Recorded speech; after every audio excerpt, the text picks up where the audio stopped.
Hey guys, tonight we begin a journey into one of the strangest chapters in American motherhood. Picture this, the year is 1952. A woman has just given birth to her first child. She is exhausted, overwhelmed, filled with that ancient instinct to hold her baby close. But instead of placing that newborn in her arms, a nurse whisks the infant away down a long corridor. The mother watches helplessly as her baby disappears through double doors. She will not hold her child for another 4 hours. When she finally sees her baby again, it will be through a thick pane of glass, like viewing an exhibit at a museum. She can look, but she cannot touch. She can see those tiny fingers curl and uncurl, but she cannot feel them wrap around her own. This was not some cruel punishment. This was standard medical practice.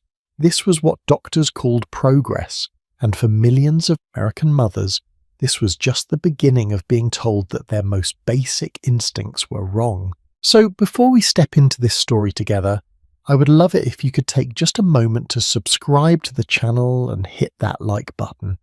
But only if this story truly speaks to you. And I am curious, where are you watching from right now? What time is it where you are? Drop a comment and let me know. I love hearing from you. Now, dim those lights, get comfortable, maybe turn on a fan for that gentle white noise, and let us travel back to a time when America decided that babies belonged behind glass. The story really begins in the early 20th century, when something remarkable was happening across America. For thousands of years, women had given birth at home, surrounded by family, midwives, people they trusted. But now hospitals were becoming the new place to have a baby. In 1900, fewer than 5% of American babies were born in hospitals. By 1950, that number had skyrocketed to 88%. This shift seemed like progress. Hospitals had clean sheets, modern equipment, trained doctors. What could possibly go wrong? Well, here is what nobody anticipated. When hospitals started building maternity units, they did something unusual. They created these rooms called nurseries completely separate from where the mothers stayed. And here is the part that still takes my breath away.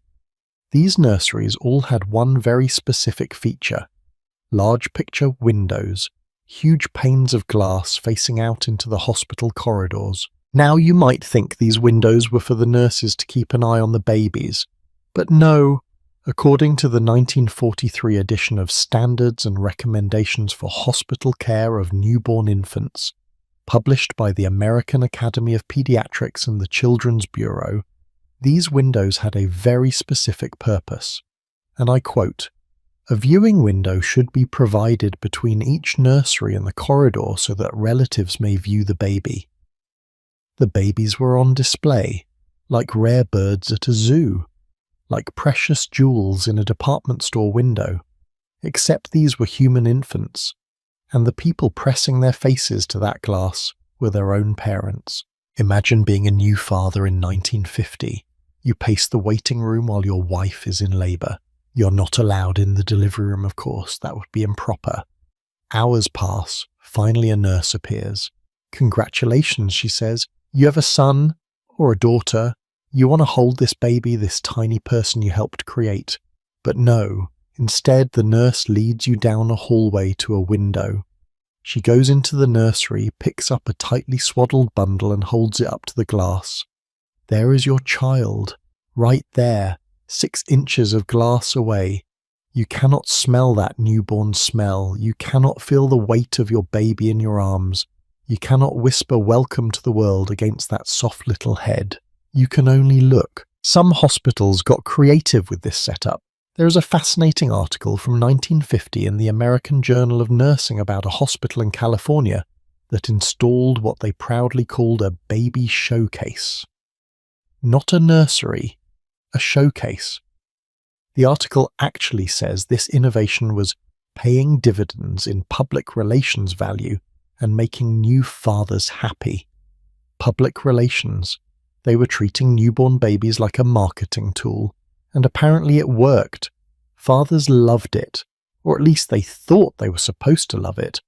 After all, this was modern, this was scientific, this was the hospital showing off how well they were taking care of these precious little ones. But let us talk about the mothers for a moment. Because while fathers got their scheduled viewing times at the window, mothers were going through something entirely different. Picture yourself as a new mother in this era. You've just gone through labour, perhaps the most intense physical experience of your life. Your body is flooded with hormones. Oxytocin, the bonding hormone, is coursing through your veins, making you desperate, absolutely desperate to find your baby and hold it close. This is not a choice. This is biology. This is millions of years of evolution screaming at you to keep your infant near. But instead, you are wheeled to a recovery room, alone. Your baby is somewhere else in the building, down the hall, around the corner, in the nursery with 20 or 30 other babies. You can hear babies crying, but you cannot tell if one of them is yours. You ring for a nurse. When can I see my baby? The nurse checks her watch. Feeding time is not for another 2 hours, she tells you. Try to rest. Rest? How are you supposed to rest when every cell in your body is telling you to find your child? When feeding time finally arrives, this is what happens. A nurse wheels a cart down the corridor. On this cart are multiple babies, all swaddled tight, all lined up like loaves of bread from a bakery. The nurse enters your room, checks the name on your wristband, checks the name on a baby's ankle bracelet, and hands you an infant. You have 10 minutes, maybe 15 if you are lucky. Then the baby goes back to the nursery, back behind that glass. One woman I read about, who gave birth in 1953, remembered the nurse announcing as she entered the ward with that cart full of babies, "Feeding time, mummies," like they were children at a daycare, not mothers who had just gone through the primal experience of bringing life into the world. She said she half expected the nurse to hand out graham crackers and juice boxes next. Another mother recalled lying in her hospital bed, hearing babies crying in the nursery down the hall, and having no idea if one of those crying babies was hers. She was not allowed to go check. That would violate hospital policy. She joked years later that she had better access to her car in the parking garage than to her own newborn. Now here is what makes this even more heartbreaking. The medical establishment genuinely believed they were doing the right thing. They had reasons, good reasons even, or so they thought. In the early 20th century, infant mortality was a serious problem. Infections could spread quickly through a hospital. Keeping babies in a centralized nursery, they reasoned, made it easier to maintain sterile conditions. Nurses could monitor all the babies at once. And mothers needed their rest. Childbirth was exhausting. Better to let the professionals handle the babies while mothers recovered. There was also this idea, this very 1950s idea, that mothers did not really know what they were doing. They needed to be educated, trained. Before you could take your baby home, you had to prove to the nurses that you knew how to bathe an infant properly. I found these instructions from a 1950s maternity ward. Fill the baby bath, test the temperature with your elbow, soap the baby all over, then and only then lower the baby into the water. It was like getting a driver's license, but for your own child. You had to pass the test. And if you questioned any of this, if you said, "Actually, I would like to keep my baby with me," you were seen as difficult, uneducated, not modern, because modern mothers trusted science. Modern mothers followed the rules. Modern mothers looked at their babies through glass and waited patiently for feeding time. The truly fascinating part is how this became normalized so quickly. By the 1950s, an entire generation of women had never experienced anything different. Your mother had given birth in a hospital with a nursery. Your older sister had given birth in a hospital with a nursery. This was just how things were done. The idea of keeping your baby in your room with you 24 hours a day. That started to seem strange, old-fashioned. Something your grandmother might have done back on the farm, but certainly not something a sophisticated modern woman would want. I found photographs from this era and they are striking. Row upon row of newborns in clear bassinets, all lined up in perfect formation. Nurses in crisp white uniforms moving between them like soldiers on a mission. Everything clean, everything orderly, everything controlled. It looks efficient, it looks professional, it looks nothing like the messy, intimate, primal reality of new motherhood.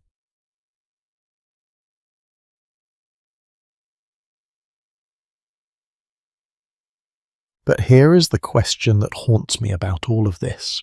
What were those mothers feeling? We have the official records, we have the hospital policies and the medical journals and the proud articles about baby showcases, but what about the women lying in those hospital beds, separated from their newborns, told this was for the best? What were they going through? Some of them, years later, would talk about it. They described feeling a physical ache, a wrongness. One woman said it felt like half of her was missing. Another said she would lie awake at night, staring at the ceiling, feeling her breasts fill with milk, knowing her baby was crying somewhere and she could not get to it. A mother from Ohio recalled that on her second night in the hospital, she tried to sneak down to the nursery at 2 a.m. She made it halfway down the corridor before a night nurse caught her and sternly walked her back to her room. "Mr. Johnson is sleeping peacefully," the nurse assured her, referring to her son. "You need your rest too." But at the time, most of them did not complain. Or if they did, they were told they were being irrational, emotional, that it was just their hormones talking, and maybe the saddest part. Many of these women internalized the message. They started to believe that their instincts were wrong, that the deep primal need to hold their babies was something to be overcome, not honored. They learned to ignore that voice inside them that screamed, "Something is not right." They learned to trust the experts instead of themselves. This was just the beginning. The nursery window was only the most visible symbol of something much larger. A whole philosophy about babies, about mothers, about what it meant to raise a child scientifically. And that philosophy? It was about to get much, much stranger. Because while mothers were being separated from their babies in hospital nurseries, there was a man, a very influential man, who was telling America that even when mothers finally got their babies home, they should barely touch them at all. But that is a story for the next part of our journey. For now, just sit with Dowell's image. A mother pressed against a glass window, looking at her newborn baby 6 inches away but untouchable. Modern medicine at its finest, progress in action, and nobody thought to ask the most important question of all: how does the baby feel about this? His name was John Broadus Watson, and in 1928 he published a book that would haunt American motherhood for the next 3 decades. The book was called Psychological Care of Infant and Child, and it sold 100,000 copies in just a few months. Think about that for a second. 100,000 copies in 1928. This was not a novel. This was not entertainment. This was a parenting manual. And what it told mothers to do was so cold, so utterly devoid of warmth that even today, nearly a century later, reading his words makes your skin crawl. Let me share with you exactly what Dr. Watson wrote. And I want you to really hear this, because it is important to understand just how influential this man was. He wrote, and I quote, "Treat your children as though they were young adults. Dress them, bathe them with care and circumspection. Let your behavior always be objective and kindly firm. Never hug and kiss them. Never let them sit on your lap. If you must, kiss them once on the forehead when they say good night. Shake hands with them in the morning. Shake hands with them in the morning. Imagine waking up, going to your toddler's room, and instead of scooping that warm little body into your arms, you extend your hand for a formal handshake. Good morning, Timothy. Did you sleep well? It sounds absurd, doesn't it? It sounds like something from a dystopian novel. But this was not fiction. This was the most popular parenting advice in America. Watson went even further. He warned parents that showing too much affection would create weak, dependent children who would grow up to be failures. He actually wrote this: "There is a sensible way of treating children. Never hug and kiss them. Never let them sit in your lap. If you must, kiss them once on the forehead when they say goodnight. Give them a pat on the head if they have made an extraordinarily good job of a difficult task. Try it out. In a week's time, you will find how easy it is to be perfectly objective with your child and at the same time kindly. You will be utterly ashamed of the mawkish, sentimental way you've been handling it." Mawkish, sentimental. Those were the words he used to describe a mother's love, and notice that last word. It. Not him or her. It. Your child was an it. An object to be managed. A problem to be solved through proper conditioning. Now, you might be wondering, who was this man? And why on earth did anyone listen to him? Well, John Watson was not just any psychologist. He was a professor at Johns Hopkins University, one of the most prestigious medical institutions in America. He was handsome, charismatic, brilliant. He had founded an entire new field of psychology called behaviorism, and he promised parents something irresistible: total control over who their children would become. Watson genuinely believed that human beings were blank slates. He famously declared, "Give me a dozen healthy infants, well-formed, and my own specified world to bring them up in, and I will guarantee to take anyone at random and train him to become any type of specialist I might select. Doctor, lawyer, artist, merchant chief, and yes, even beggar man and thief." That is quite a promise, isn't it? Your child could become anything at all, as long as you followed the scientific method, as long as you controlled their environment, as long as you did not ruin them with all that messy, emotional wool mother love. To prove his theories, Watson conducted what would become one of the most infamous experiments in psychology. It was called the Little Albert Study, and if you have never heard of it, well, prepare yourself.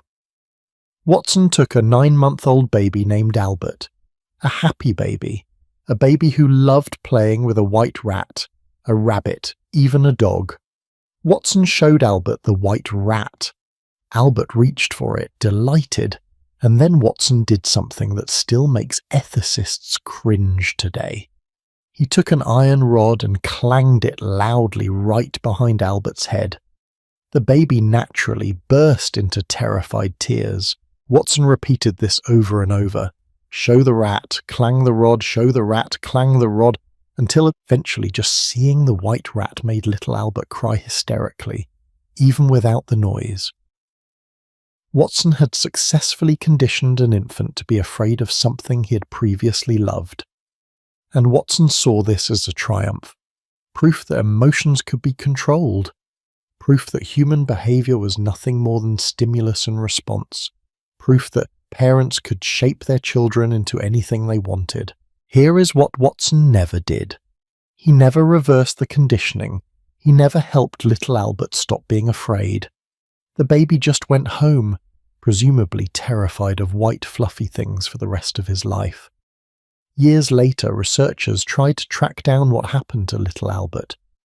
They found evidence that the child may have had neurological problems, that Watson may have chosen a baby who was already vulnerable. But Watson never mentioned any of that.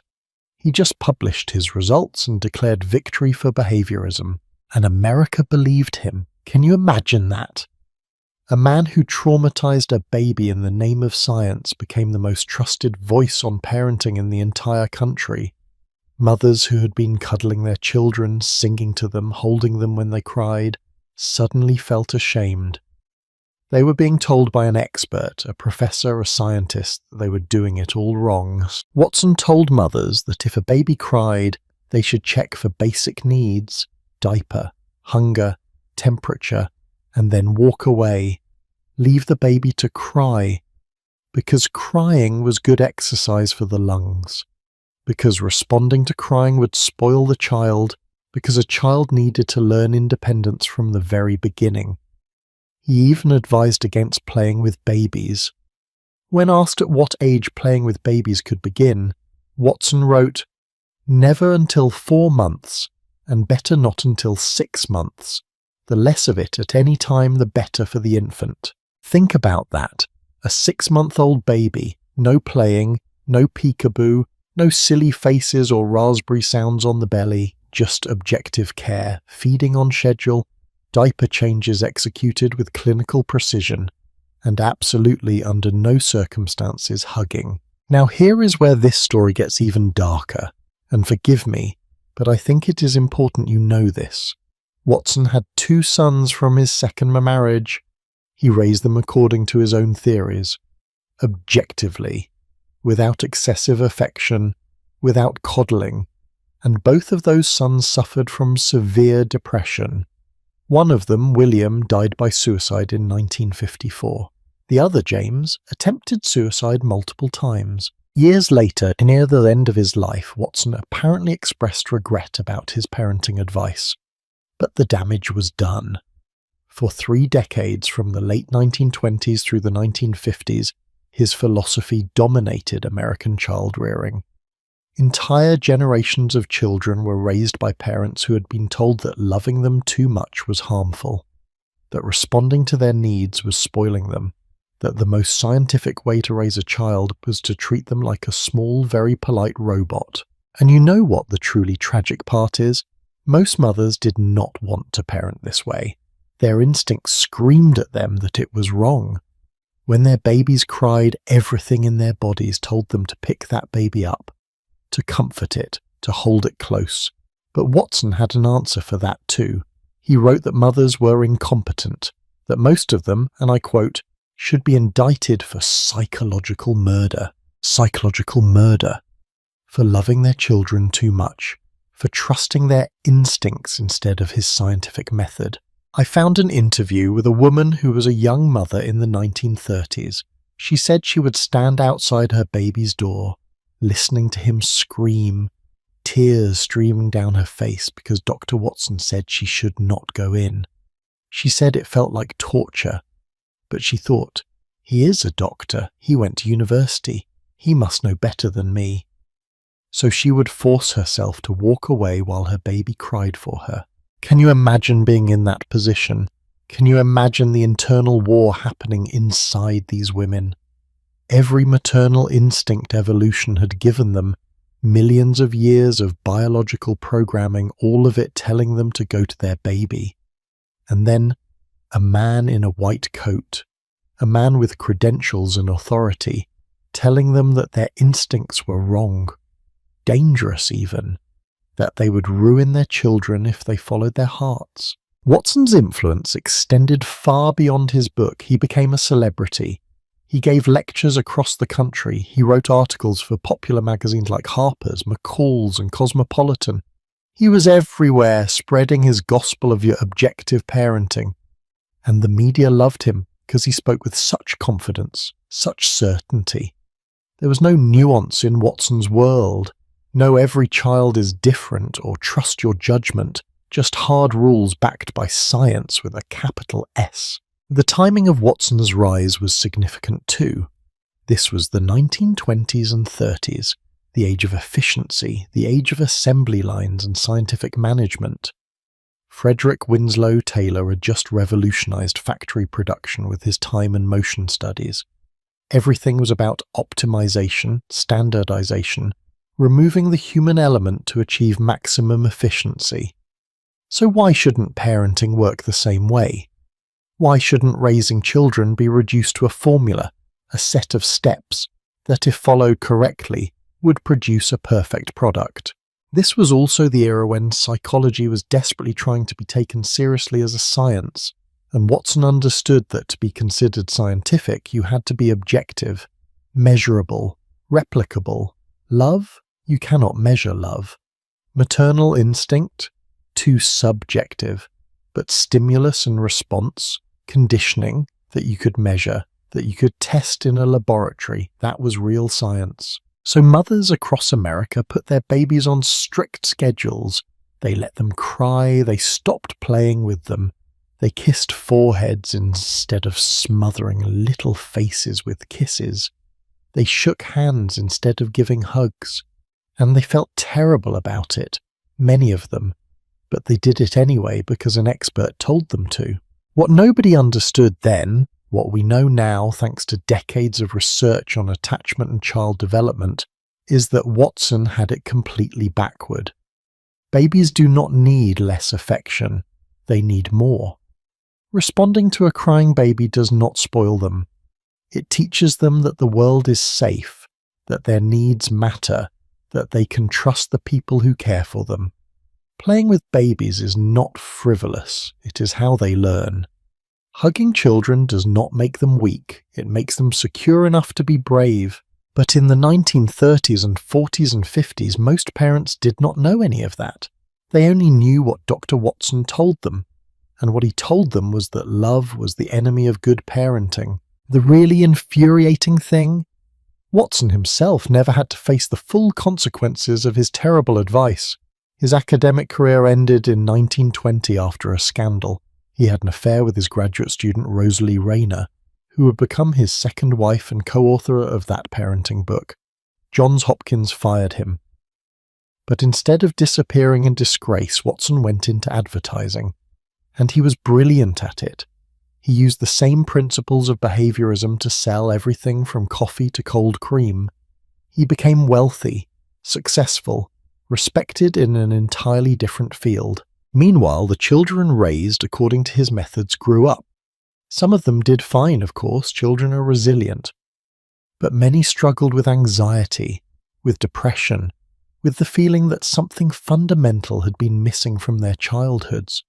Some of them became parents themselves and swore they would do things differently. Others, tragically, repeated the same patterns because it was all they knew. And through it all, in hospitals across America, babies continued to be separated from their mothers, kept behind glass, brought out on schedule, handled with clinical efficiency and very little warmth. Because this was science, this was progress, this was the modern way. But something was starting to shift. Some mothers were beginning to question whether modern and scientific always meant better. Some were starting to trust their instincts again. And in the next chapter of our story, we are going to see how hospitals took Watson's philosophy and built an entire system around it. A system so rigid, so divorced from human nature, that it turned the simple act of having a baby into something that resembled a factory assembly line. By the 1950s, American hospitals had perfected something remarkable. They had taken one of the most intimate, primal, emotional experiences in human existence, bringing new life into the world, and transformed it into a standardized industrial process. If you visited a maternity ward in, say, 1954, you would find something that looked less like a place of birth and more like a well-oiled machine designed to process mothers and babies with maximum efficiency and minimum mess. Let me paint you a picture of what this actually looked like in practice. Not the glossy magazine version with smiling nurses and peaceful babies. The real version, the one mothers actually lived through. You arrive at the hospital in labour. Your husband drops you off at the entrance because fathers are absolutely not allowed in the delivery room. That would be improper, unseemly. So he goes to the waiting room where he will pace and smoke cigarettes and wait for someone to tell him whether he has a son or a daughter. You, meanwhile, are taken to a prep room where nurses you have never met before shave your pubic area, give you an enema, and prepare you for what they call modern childbirth. And here is where things get interesting. Because in the 1950s, modern childbirth meant one thing above all else: control. Control over the process, control over the timing, control over the mess and noise and unpredictability of labour. And the primary tool for achieving that control was drugs. Lots and lots of drugs. They called it twilight sleep, and it was essentially a cocktail of morphine and scopolamine that put labouring women into a state of semi-consciousness. You would be aware enough to push when told to push, but you would remember almost nothing afterward. Many women woke up hours after delivery with no memory of giving birth at all. One mother from this era described it as losing a day of my life. She went into the hospital pregnant and woke up not pregnant, with no recollection of how she got from one state to the other. It was like someone had hit the fast-forward button and skipped the most significant scene. Now you might think women loved this. No pain, no memory of suffering, sign me up, right? But here is what the medical establishment did not advertise. Those drugs did not just affect the mother, they affected the baby too. Babies born to heavily medicated mothers were often drowsy, had trouble breathing, struggled to latch for breastfeeding, but the hospital system had a solution for that. Keep the babies in the nursery where nurses could monitor them. Problem solved. Once you gave birth, assuming you were conscious enough to notice, you might get to hold your baby for a moment. Maybe. Some hospitals allowed it. Others whisked the infant away immediately for weighing, measuring, footprinting, and all the other processing that needed to happen. Then your baby went to the nursery, and you went to the recovery ward. Separate buildings sometimes, separate floors at minimum, as far apart as the hospital layout allowed. Here is where the real system kicked in. The feeding schedule. And when I say schedule, I mean schedule. Not a guideline, not a suggestion. A rigid timetable enforced with the precision of a military operation. Newborns were fed every 4 hours, exactly 4 hours. The standard times were 10 in the morning, 2 in the afternoon, 6 in the evening, 10 at night, 2 in the morning, and 6 in the morning.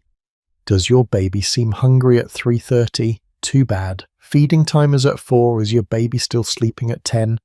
Wake that baby up. It is feeding time. I found a description of this process from a nurse who worked in a maternity ward in the 1950s, and her account is both fascinating and horrifying. She described how the night shift worked. At 2 in the morning, nurses would enter the nursery where 20 or 30 babies were sleeping. They would systematically wake each baby, change each diaper, and prepare each infant for feeding. Then, and this is the part that gets me, they would load all these babies onto a large rolling cart, like they were library books being returned to their proper shelves. The nurse would wheel this cart of babies down the corridor to the maternity ward. She would stop at each room, check the mother's wristband, check the baby's ankle bracelet to make sure they matched, and hand over the correct infant. "Feeding time, mummies," she would announce cheerfully, as though this were a delightful game and not a wholesale disruption of every natural rhythm of motherhood and infancy. You had your baby for the duration of the feeding, 20 minutes, maybe 30 if the nurses were busy and forgot about you. During this time you were supposed to feed your baby and bond with your baby and learn to be a mother, all in less time than it takes to watch a television sitcom. Then a nurse would come collect the baby, load it back onto the cart and wheel it back to the nursery. The next time you saw your child would be in 4 hours. Exactly 4 hours. The clock ruled everything. And God forbid your baby cried between feedings. You would hear it sometimes, that sound of babies crying in the nursery. A chorus of infant distress echoing through the hospital corridors. But you could not go to your baby. Hospital policy strictly forbade mothers from entering the nursery. Infection control, they said. We know better than you, they implied. One mother I read about remembered standing in the hallway outside the nursery at 3 in the morning, her breasts leaking milk, listening to what she was certain was her daughter crying, and being physically turned around and escorted back to her room by a stern night nurse who told her that crying was good for babies' lungs. Crying is good for their lungs. Can you imagine? Your newborn, hours or days old, crying for you, and you are told this is beneficial. Healthy even. That responding to your infant's distress would somehow be harmful. It is almost as if the entire system was designed to override every maternal instinct evolution had spent millions of years perfecting. But wait, there is more. Because the hospitals did not just control feeding, they controlled everything. Take bathing, for example. Before you could take your baby home, you had to prove to the nursing staff that you knew how to bathe an infant correctly. The method was very specific.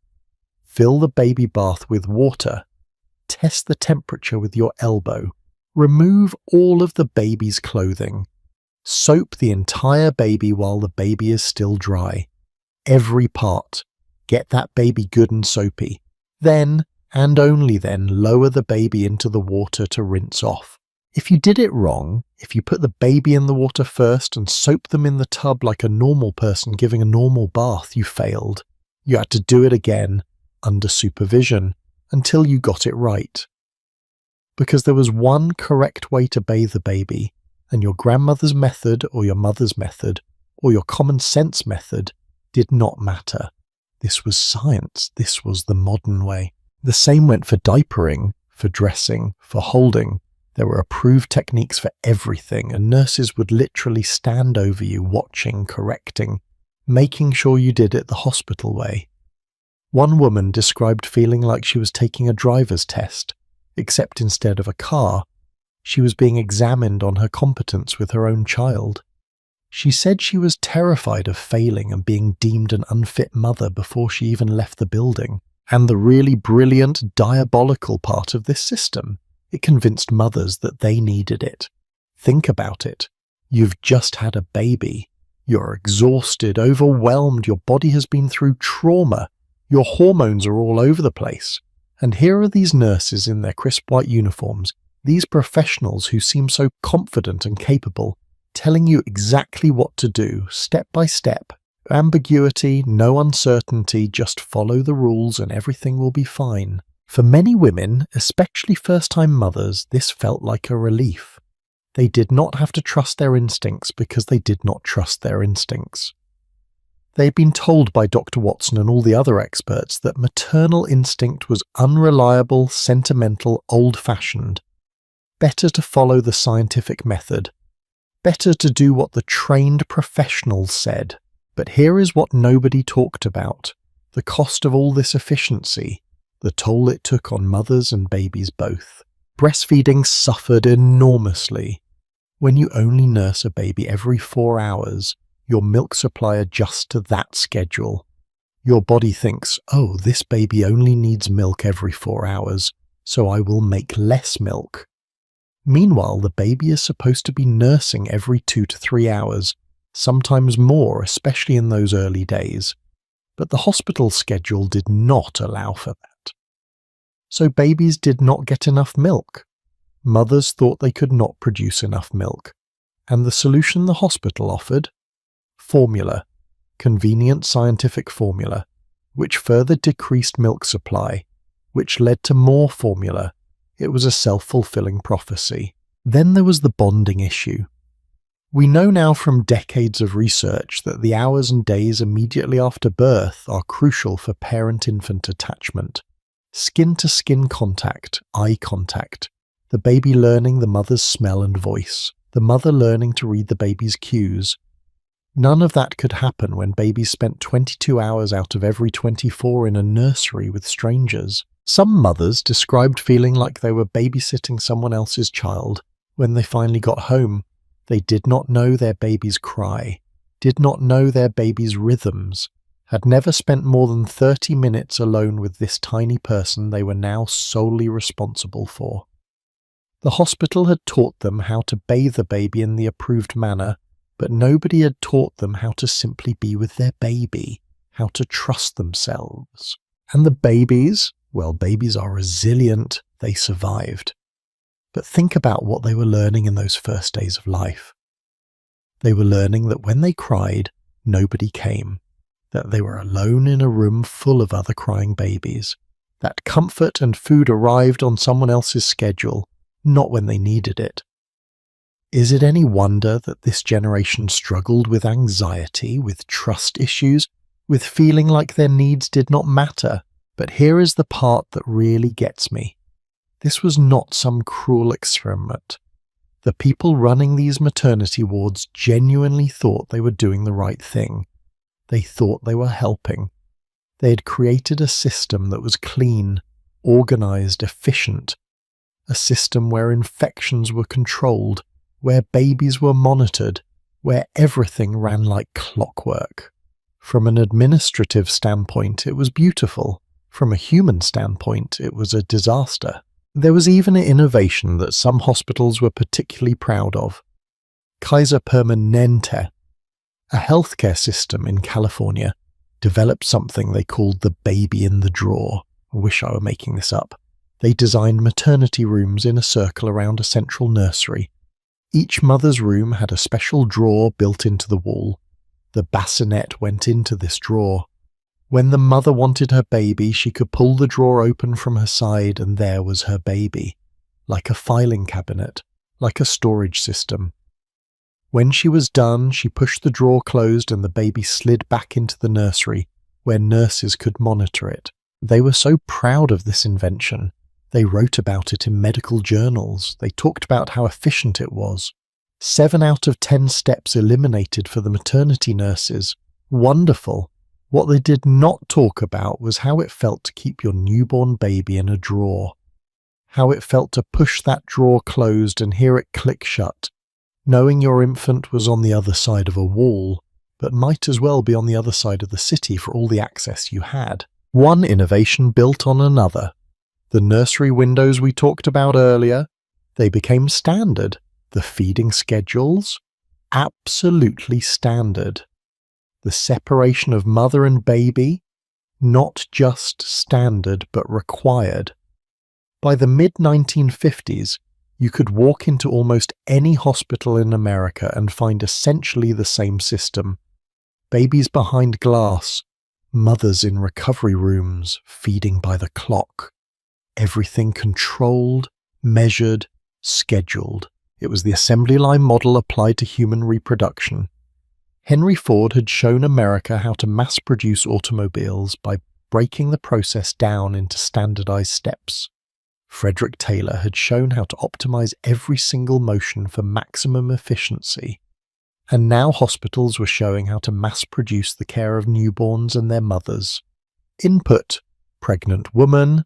Process: standardized delivery, separation, scheduled feeding.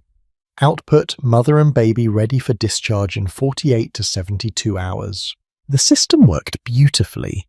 From a logistics standpoint, hospitals could process more births with fewer staff. Everything was predictable, manageable, under control. But something was being lost in all this efficiency. Something fundamental and irreplaceable. The wild, messy, utterly unscientific magic of a mother meeting her child. The fumbling, intuitive, instinctual process of learning to care for a new life.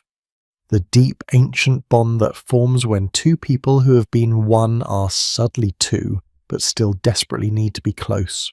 All of that was being filed away, put on a schedule, stored in a drawer until it was time for the next feeding. And yet, even as this system reached its peak, even as hospitals were congratulating themselves on their modern scientific approach to maternity care, something else was happening. A revolution was brewing, not in the hospitals, not in the medical journals, but in living rooms and kitchens and neighborhood coffee klatches. Mothers were starting to talk to each other, to compare notes, to realize that maybe, just maybe, the experts did not know everything. That maybe their own instincts were worth trusting after all. There is a photograph I want you to imagine. It is from a hospital in the late 1940s. A new mother lies in her hospital bed, smiling for the camera. In her arms, she holds her newborn baby, and right there on her bedside table, prominently displayed like a gift from the gods, sits a can of infant formula. Not tucked away in a cabinet, not hidden, displayed like a product placement in a movie, except this was real life. This was what progressive hospitals did. They made sure every new mother knew that formula was not just available, it was preferred. Welcome to one of the most successful marketing campaigns in American history. A campaign so effective that it convinced an entire generation of women that their own bodies were inadequate. That millions of years of mammalian evolution had somehow gotten it wrong. That the milk designed specifically for human babies was inferior to a powder mixed with water in a bottle. Let me take you back to the beginning of this story. Because breastfeeding did not just disappear on its own, it was systematically dismantled by an industry that saw profit in convincing mothers they needed help. In the late 1800s and early 1900s, if a mother could not breastfeed for medical reasons, or if she died in childbirth, communities had wet nurses, women who would nurse another woman's baby for pay. It was not ideal, but it was a solution rooted in biology. Human milk for human babies. The problem was, wet nursing was expensive. Not everyone could afford it. And it required finding a woman who was lactating at the right time. So people looked for alternatives. The earliest infant formulas were dangerous things. Mixtures of cow's milk, water, and whatever else people thought might work. Flour, sugar, honey. These concoctions killed babies regularly because of contamination. Because cow's milk is not designed for human infants. Because nobody really knew what they were doing. The infant mortality rate in 1900 was staggering. About 13% of babies died before their first birthday. And many of those deaths were directly related to inadequate feeding. But then something changed. Technology improved. Pasteurization made milk safer, refrigeration became more common, and chemists started analyzing breast milk to figure out what made it so special. By the 1920s, companies like Nestle and Similac were producing what they called scientific formulas. Milk modified to be more like human milk, not the same, mind you, but closer, and crucially safer than the homemade mixtures people had been using. At first, formula was marketed as a medical solution, for mothers who genuinely could not breastfeed, for premature babies who needed extra calories, for emergencies, and in those contexts, formula was genuinely life-saving. But then the companies looked at the numbers and realized something. The real money was not in the small percentage of mothers who could not breastfeed. The real money was in convincing all mothers that they should not breastfeed. So they hired advertising firms, the same advertising firms that were selling cigarettes and soap and automobiles. And you know who was particularly good at advertising? Our old friend, John Watson. Yes, that Watson. After his academic career ended in scandal, he went into advertising. And he brought his behaviorist principles with him. He knew how to shape behavior, how to create needs where none existed before, how to make people believe that modern and scientific was always better than natural and traditional. The formula companies started going after doctors, and this is where things get really interesting from a marketing standpoint. In the 1920s and 30s and 40s, doctors were becoming the ultimate authority figures. White coat equals expertise. If your doctor recommended something, you did it. No questions asked. So the formula companies courted doctors aggressively.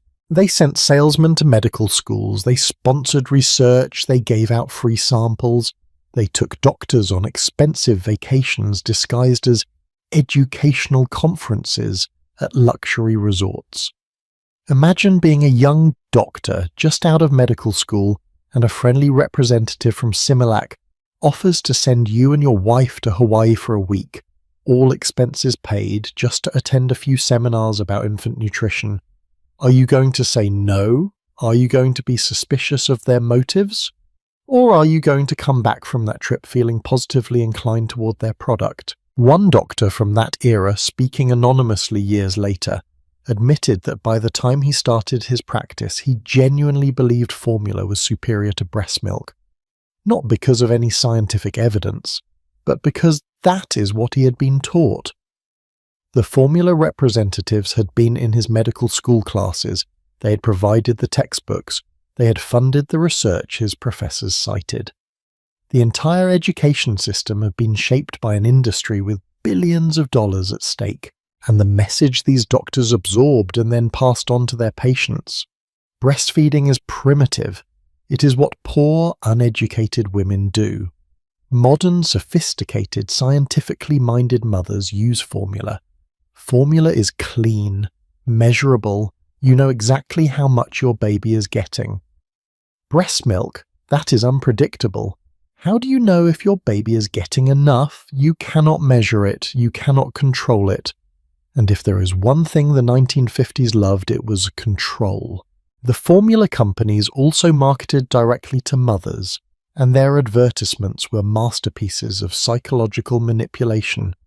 One ad from the 1950s showed a beautiful, well-dressed mother holding her baby while her handsome husband looked on approvingly.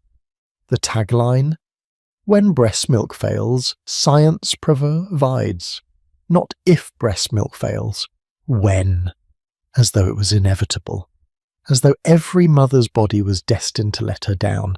But thankfully science was there to save the day. Another ad featured a doctor in a white coat looking authoritative and trustworthy, recommending a specific formula brand. More doctors recommend, the ad proclaimed. And it was technically true. More doctors did recommend their brand, because they had been systematically educated, wooed, and essentially bought by that company. But mothers did not know that. They just knew that doctors, those authority figures in white coats, said formula was good. The really insidious part was how the formula companies targeted new mothers at their most vulnerable moment, right after giving birth. When you are exhausted, overwhelmed, terrified that you are going to do everything wrong, that is when the formula representative would appear, often dressed like a nurse, sometimes actually employed by the hospital but paid by the formula company. She would be kind, reassuring. She would tell you that lots of mothers have trouble breastfeeding, that it is nothing to be ashamed of, that this formula, this wonderful scientific formula, is basically just as good as breast milk, maybe even better because you can measure exactly how much your baby is drinking. And oh, here are some free samples, and a coupon, and a pamphlet full of expert advice, and a calendar showing exactly how much formula to give and when. Everything spelled out clearly. No guessing, no uncertainty. Just follow these simple instructions and your baby will thrive. Do you see how clever this was? The hospital system had already set mothers up to fail at breastfeeding. The 4-hour feeding schedule, the separation from baby, the lack of support, the drugs that made babies too drowsy to nurse well. All of that meant many mothers genuinely struggled to establish breastfeeding. Their milk did not come in properly because the baby was not nursing often enough. The baby lost too much weight because they were not getting enough milk. And right there, at the moment of crisis and self-doubt, was a formula representative with a solution. By the late 1950s, something extraordinary had happened. Breastfeeding rates had plummeted. In 1900, virtually every baby who survived was breastfed. By 1958, only about 20% of American mothers were breastfeeding when they left the hospital. 20%. In just over 50 years, the formula companies had managed to convince 80% of American mothers that their bodies were inadequate for the job nature had designed them to do. But it gets worse, because the hospitals were in on it. Not necessarily because they were corrupt, but because formula feeding fit perfectly into their system. Remember that assembly line approach we talked about? Formula made it even more efficient. Babies could be fed on a precise schedule by nursing staff. You did not need to bring babies to mothers. You could just line up bottles and feed all the babies at once in the nursery. Measure exactly how much each baby consumed, record it on their chart, everything documented, everything controlled. Some hospitals went even further. In the 1950s, it became routine for hospitals to give new mothers a shot immediately after birth. No discussion, no consent, just a quick injection and done. What was in that shot? Hormones to suppress lactation, to dry up the milk before it even came in. The assumption was that the mother would be formula feeding, so why bother with the messiness of breast milk at all? Just turn off the supply right from the start. Think about that for a moment. A woman would give birth, and before she even met her baby, before she had any chance to try breastfeeding, the hospital would ensure she could not breastfeed, even if she wanted to, even if she had planned to. The decision was made for her, in the name of efficiency, in the name of modern medicine, in the name of progress. One woman who gave birth in 1957 told her story years later. She said she'd wanted to breastfeed. She had read that it was healthier for babies. But when she woke up from the anesthesia after delivery, the nurse cheerfully informed her that she'd already been given the shot to prevent lactation. "Oh, all our mothers formula feed," the nurse said. "It is so much easier." This woman said she felt violated, that a fundamental choice about her own body and her own baby had been taken away from her without her knowledge or permission. But she was 19 years old, alone in a hospital, and the nurse was the expert. So she said nothing. She took the free formula samples and went home and fed her baby from a bottle, even though everything in her wanted to do it differently. And here is the really tragic irony. Formula was expensive. A can of formula in the 1950s cost about $2. That might not sound like much, but remember, folks, this was when the average household income was around $4,000 a year. A family could easily spend 10 or 15% of their food budget on formula. For many families, especially working-class families, this was a real financial burden. But they did it anyway because the hospital said so, because the doctor said so, because the advertisement said so, because everyone said that formula was what modern mothers used. The formula companies made billions of dollars. Billions. They expanded globally, marketing their products in developing countries where clean water was scarce, and formula feeding led to catastrophic infant mortality rates. But that is another story. In America, they had achieved something remarkable. They had convinced women to pay for something their bodies would have provided for free. They had taken one of the most basic acts of mammalian biology and turned it into a consumer product. Now, I want to be very clear about something. This is not about shaming mothers who formula feed. Formula can be necessary. Formula saves lives when breastfeeding is not possible. And every mother has the right to make her own choices about feeding her baby. That is not what this story is about. This story is about choice, about informed consent, about the systematic removal of choice through manipulation, misinformation, and the profit motive disguised as medical advice. Because what happened in the 1950s was not mothers freely choosing formula. It was mothers being set up to fail at breastfeeding, then being sold the solution to a problem the medical system had created. It was science being weaponized to undermine women's confidence in their own bodies. It was capitalism finding a way to monetize motherhood. The formula companies did not just sell a product, they sold a story that said your body is not enough, that nature made a mistake, that you need us to fix you. And millions of women believed that story because it came wrapped in the language of science and progress and modernity. But you know what the formula companies and the hospitals and all the experts could not completely suppress? That nagging feeling mothers had that something was not quite right. That quiet voice that said, "This is not how it is supposed to be." That instinct that persisted even when everything in the culture told them to ignore it. Some mothers listened to that voice. Some mothers pushed back. Some mothers said, "Wait a minute, maybe the experts do not know everything. Maybe my body knows something they do not. Maybe I should trust myself." And those mothers, those rebels who dared to breastfeed in an era that called it primitive, who dared to trust their instincts in an era that worshipped expertise, those mothers were about to start a revolution. A quiet revolution. A revolution that began in living rooms and spread from neighbor to neighbor. a revolution that would eventually challenge the entire medical establishment and the billion-dollar industry behind it. But before we get to that revolution, we need to talk about one more piece of this puzzle. One more way the system told mothers that their instincts were wrong. Because it was not just about feeding, it was about touch, about comfort, about what to do when your baby cried. And what the experts said to do was perhaps the cruelest advice of all. Listen. Can you hear it? That sound that every parent knows.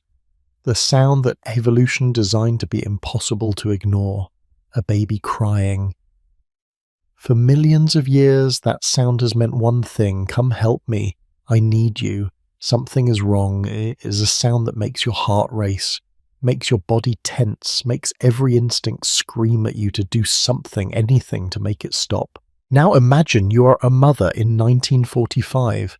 Your baby is crying in the next room.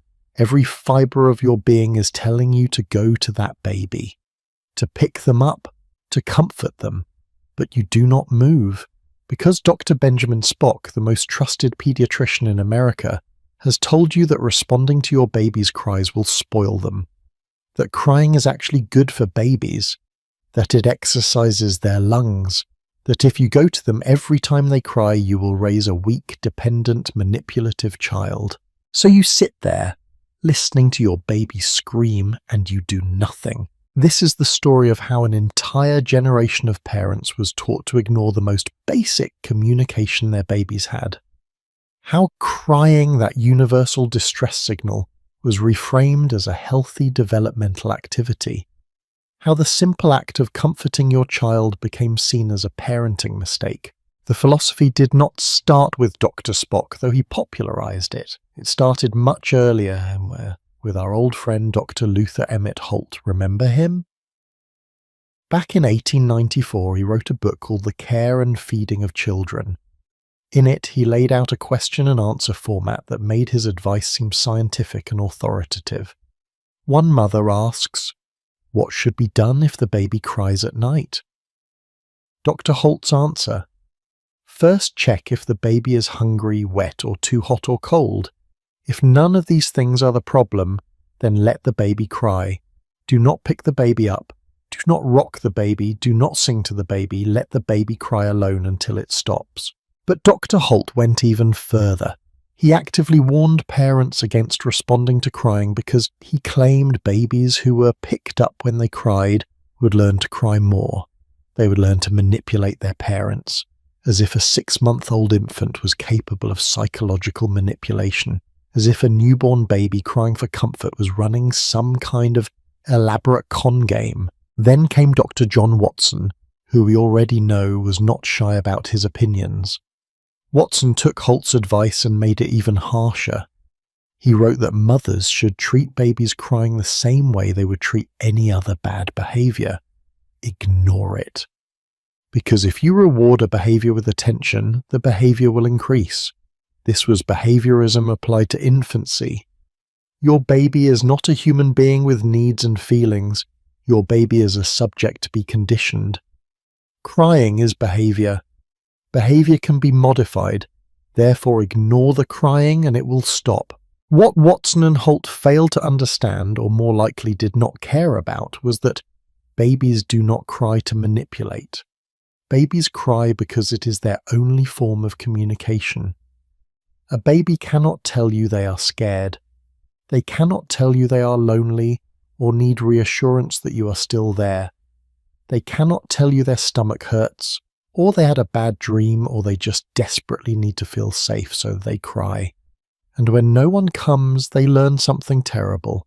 They learn that their needs do not matter, that the world is not a safe place, that they are alone. But the experts of the 1930s, 40s and 50s did not talk about any of that. Instead, they focused on this idea of lung exercise. Multiple parenting manuals from this era actually claimed that crying was beneficial for babies' respiratory development. Marie Stopes, a prominent advocate for mothers and babies, wrote in her advice book that babies should have a couple of minutes good bawl between being woken up for feeding and actually receiving the breast. She claimed this crying would stimulate their circulation and prepare their digestive system. Can you imagine the mental gymnastics required to believe this? Your baby is screaming in distress and you convince yourself that actually this is good for them. This is exercise, this is character building, this is preparing them for a harsh world. It is like telling someone that starving is good exercise for their digestive system. Technically, the organs are working, but that does not mean the experience is beneficial. One of the most disturbing accounts I found was from a trained nurse who worked in the 1920s. She proudly described how she would torture babies, her word, torture, for half an hour a day to make them cry. She believed this daily crying session was essential for their health. She actually used the word torture without any sense of irony or horror. Just a clinical description of a medical procedure. Make the baby cry for 30 minutes every day for their own good. But here is what really gets me about this whole crying philosophy. The same experts who told mothers that crying was healthy, that babies needed to cry, also told them exactly when and for how long crying was acceptable. It was not actually about letting babies express themselves or exercise their lungs. It was about control, about teaching babies to conform to the schedule and expectations of adults from the very beginning. So the advice was, if your baby cries at an approved time, for an approved reason, for an approved duration, then it is healthy lung exercise. But if your baby cries at the wrong time, or for too long, or too loudly, well then something is wrong with your baby. Or more likely, something is wrong with you as a mother. You are doing something wrong. You are failing. This put mothers in an impossible position. Your baby is crying. You have been told crying is good, so you let them cry. But the crying continues and continues. And now you are wondering, is this still the healthy kind of crying? Or has it crossed over into the bad kind of crying? How long is too long? At what point do you intervene? And if you do intervene, are you spoiling your baby, undermining all the healthy lung exercise they've been getting? The confusion and anxiety this created for mothers was immense. I found letters from the 1940s and 50s written to parenting advice columnists. Desperate letters. My baby cries for 2 hours every evening. The doctor says this is normal and I should let him cry. But it feels wrong. What should I do? And the columnist would write back, reinforcing the expert advice. Trust your doctor. Crying is good exercise. Your baby will learn to self-soothe. Be strong. Be strong. What a loaded phrase. Be strong really meant suppress your instincts. Ignore your maternal intuition. Override every biological impulse evolution has given you. Sit on your hands while your baby screams, because that is what good mothers do. That is what modern scientific mothers do. There was also this bizarre cultural belief that responding to a baby's cries would make them weak. This was the 1940s and 50s, remember? The era of American exceptionalism, of rugged individualism, of pulling yourself up by your bootstraps. And apparently that philosophy needed to start in infancy. Even babies needed to learn independence, self-reliance, that they could not always get what they wanted just by crying about it. I found a parenting article from 1952 that actually said this: American babies need to be tougher than babies from other countries. We are raising the leaders of the free world. We cannot coddle them. Coddle, as if comforting a crying infant was the same as giving in to a spoiled teenager demanding a car. This thinking was reinforced by the way babies were being cared for in hospitals and by medical professionals. Remember, babies in hospital nurseries cried all the time. Nurses could not possibly respond to every crying baby, and there were 20 or 30 infants in one room. So crying became background noise, normal, expected, and if crying was normal in a hospital nursery, surely it was normal at home too. But babies were not just crying in hospitals. They were crying in their cribs at home, because the parenting manuals told parents to put babies to bed awake and let them cry themselves to sleep. The logic was that babies needed to learn to fall asleep independently.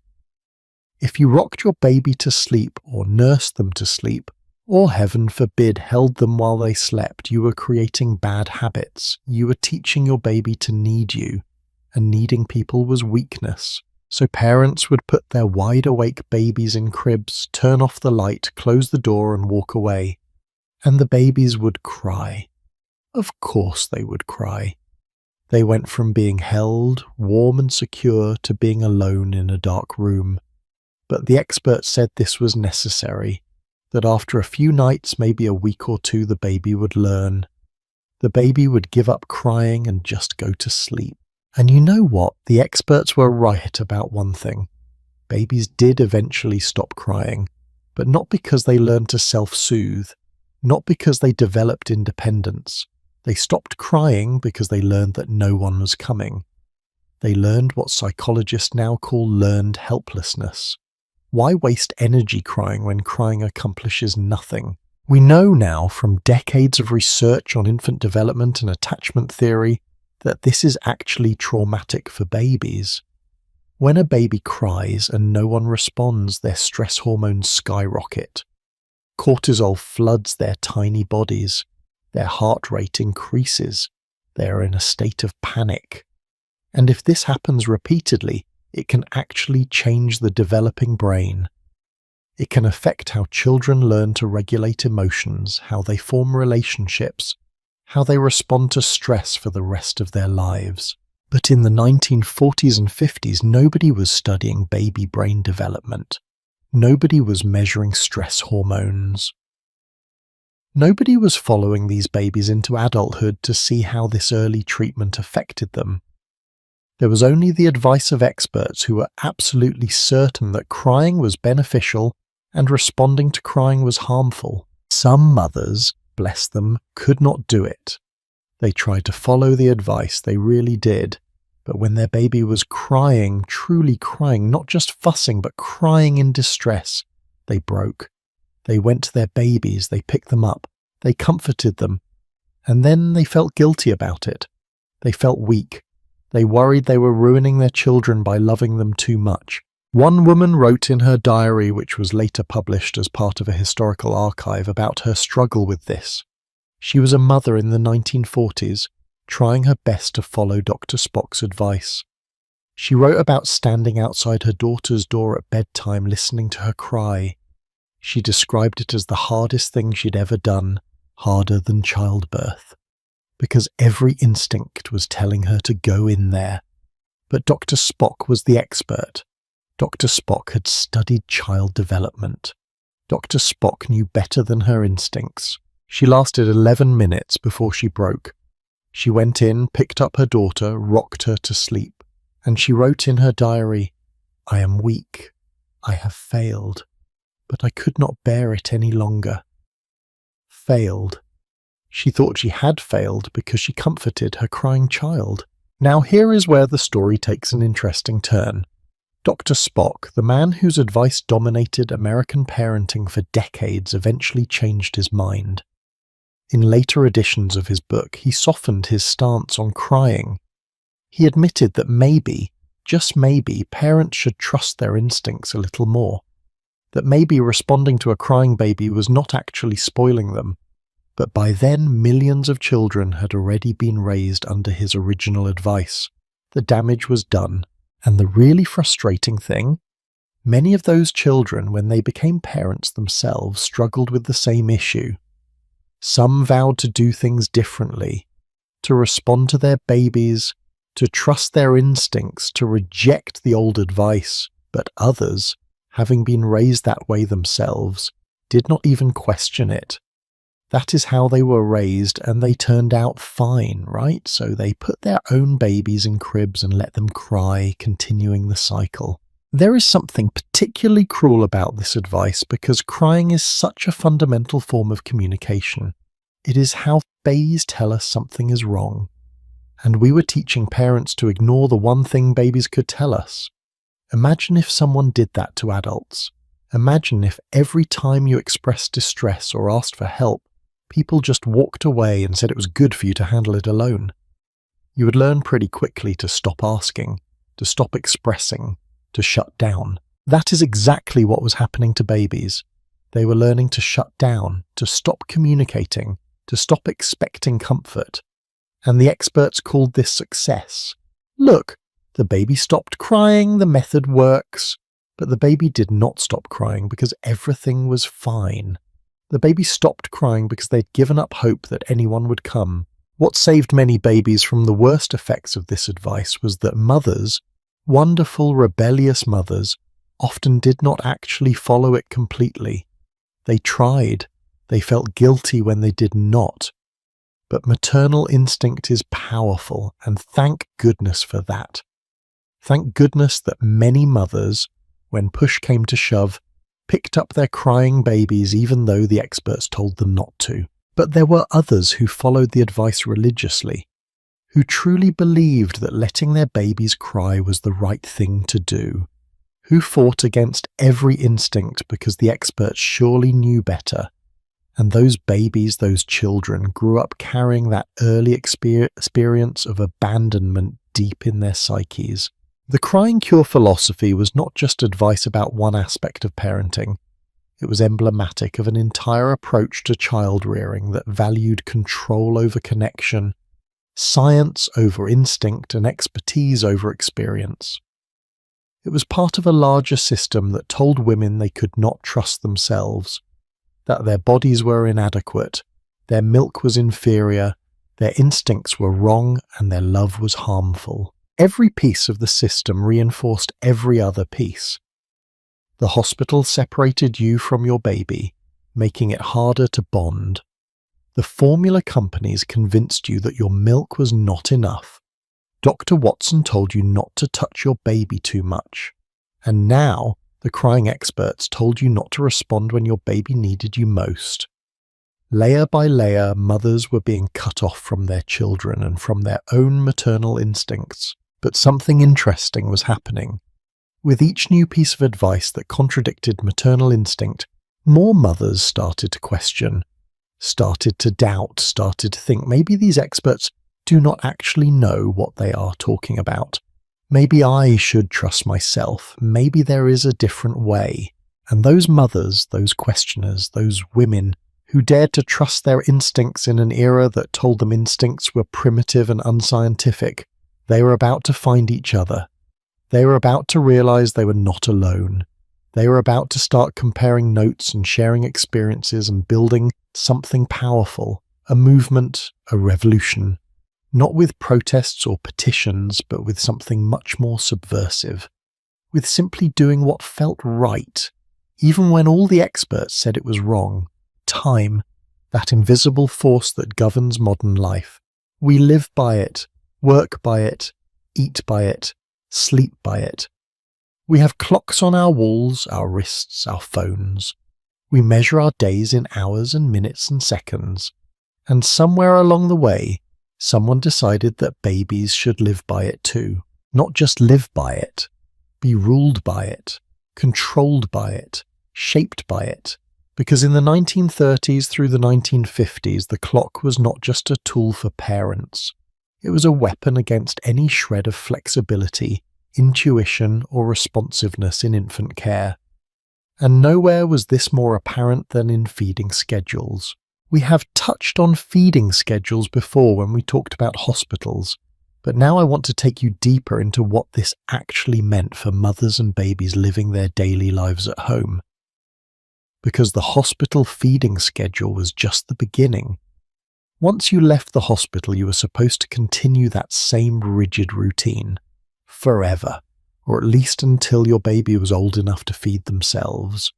And if you deviated from the schedule, well, you were setting your child up for a lifetime of problems. Let me walk you through what a day looked like for a mother following the standard feeding advice of the 1940s. You wake up at 6 a.m, not because your baby woke you, your baby's probably still sleeping. But the clock says it is 6 and 6 is feeding time. So you wake your sleeping baby, change their diaper and feed them. Breast or bottle, it does not matter. What matters is that it happens at 6, exactly at 6. You have 20 minutes, maybe 30 for the feeding. Then the baby goes back to the crib. Awake or asleep does not matter. Back to the crib. The next feeding is at 10, not 9:30, not 10:15, 10. You spend the morning doing housework, maybe getting dressed, preparing for the day. If your baby cries at 8 or 9, you do not feed them. They are not hungry. They cannot possibly be hungry. It has not been 4 hours yet. The crying is manipulation or gas or just being fussy. You check that they are dry, check that they are not tangled in their blankets, and then you walk away. Because feeding before the scheduled time would be giving in, would be spoiling, would be teaching your baby that crying gets them what they want. At exactly 10, you repeat the process. Wake the baby if necessary. Feed for 20 to 30 minutes. Back to crib. 4 hours later, at 2 in the afternoon, another feeding. Then 6 in the evening. Then 10 at night. Then 2 in the morning. Then back to 6. Around and around. Day after day, week after week, month after month. Now you might be thinking, surely this was just a guideline, surely mothers used common sense. If the baby seemed genuinely hungry, surely they would feed them, right? But that is not what the experts said. The experts were very clear that deviating from the schedule was dangerous. Dr. Emmett Holt, who we have already met, wrote that irregular feeding would cause digestive problems, that babies' stomachs needed exactly 4 hours to empty and be ready for more food. If you fed them sooner, the new milk would mix with the partially digested old milk and cause vomiting, diarrhea, and what he ominously called summer complaint, which killed babies. So feeding off schedule was not just inconvenient or undisciplined, it was potentially fatal. At least that is what mothers were told. The bizarre thing about this advice was how it ignored basic biology. Human breast milk is designed to be digested quickly, very quickly, much faster than cow's milk or formula. A breastfed baby might genuinely need to eat every 2 hours, sometimes even more frequently. That is normal. That is how human babies are designed to eat. But the 4-hour schedule was based on formula digestion times. And even then, it was not based on actual observation of babies, but on theoretical calculations of how long food should take to digest. The rigidity of the schedule created all sorts of problems. For one thing, babies do not read parenting manuals. They do not understand clocks. They get hungry when they get hungry, which might be 2 hours after the last feeding or 5 hours, depending on how much they ate, how active they were, whether they are going through a growth spurt. But none of that mattered. The clock ruled everything. I found a letter written in 1948 by a mother to a parenting advice columnist. She wrote, and I am paraphrasing here, "My baby wakes up crying at 7:30 every morning. I'm supposed to feed him at 8. Should I wait the 30 minutes? He cries so hard, but I don't want to spoil him by feeding him early." And the columnist wrote back, "Stick to the schedule. A half-hour of crying will not harm him, but irregular feeding might. He will learn. A half-hour of crying will not harm him. Just sit there for 30 minutes listening to your baby scream because the clock has not reached the approved feeding time yet. Can you imagine? Your baby is hungry, you have food, but you cannot give it to them because it is 7:30 instead of 8. And it was not just about the time between feedings, it was also about the duration of feedings. Mothers were told to limit nursing sessions to exactly 10 minutes per breast. 20 minutes total. Use a timer. When the timer goes off, take the baby off the breast even if they are still actively nursing. Because nursing for too long would make the baby lazy, would let them use the breast for comfort instead of just nutrition. And comfort nursing was bad, very bad. The breast was for food only, not for bonding, not for soothing, just for transferring calories on a schedule. This created a terrible situation for breastfeeding mothers. Because milk supply works on supply and demand, the more the baby nurses, the more milk you make. But if you are limiting nursing to 20 minutes every 4 hours, you are telling your body that your baby does not need much milk. So your supply drops. Then your baby is genuinely not getting enough. So they cry more. But you've been told not to feed them off schedule. So you wait until the next scheduled feeding, during which your baby is frantic with hunger and does not nurse calmly, which makes it harder for them to get enough milk, which perpetuates the cycle.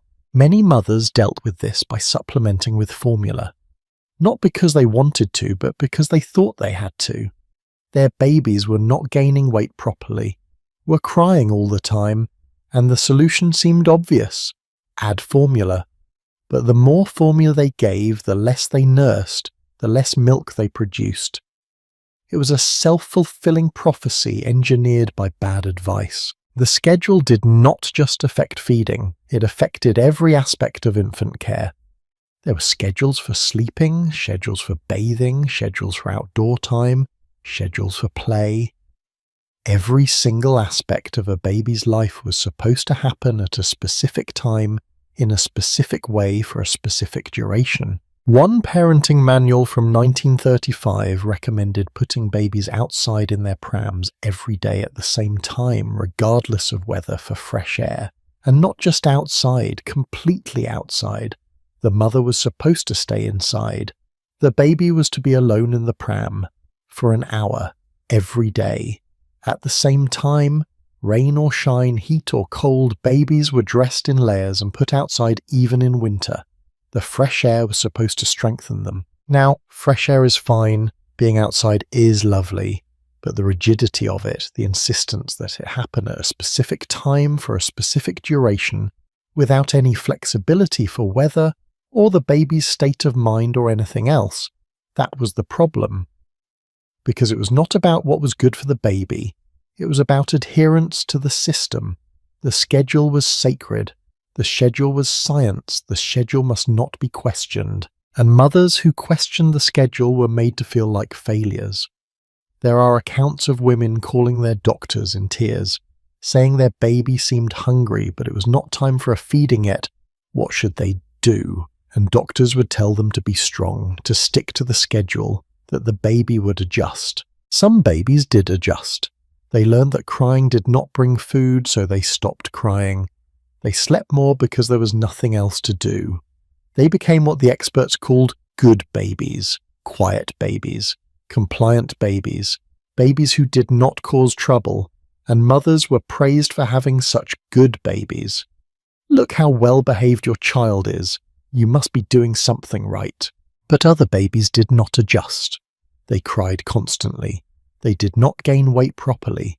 They were labelled difficult, and their mothers were blamed. You must be doing something wrong. Are you following the schedule exactly? Are you being consistent? Maybe you are too anxious and the baby is sensing your anxiety. Maybe you're not firm enough.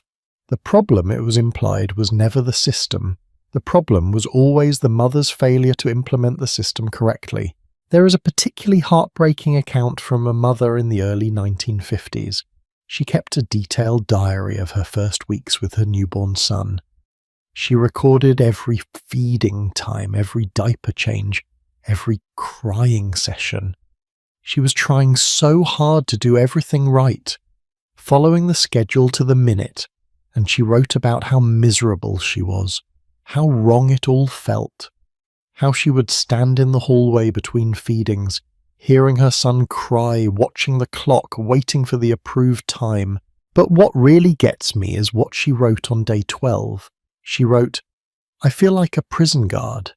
My baby is the prisoner and the clock is the warden. I am just here to enforce the rules. This cannot be what motherhood is supposed to feel like. But everyone says this is right. All the books, my doctor, my mother-in-law who raised 5 children this way. So it must be me. Something must be wrong with me. Something must be wrong with me.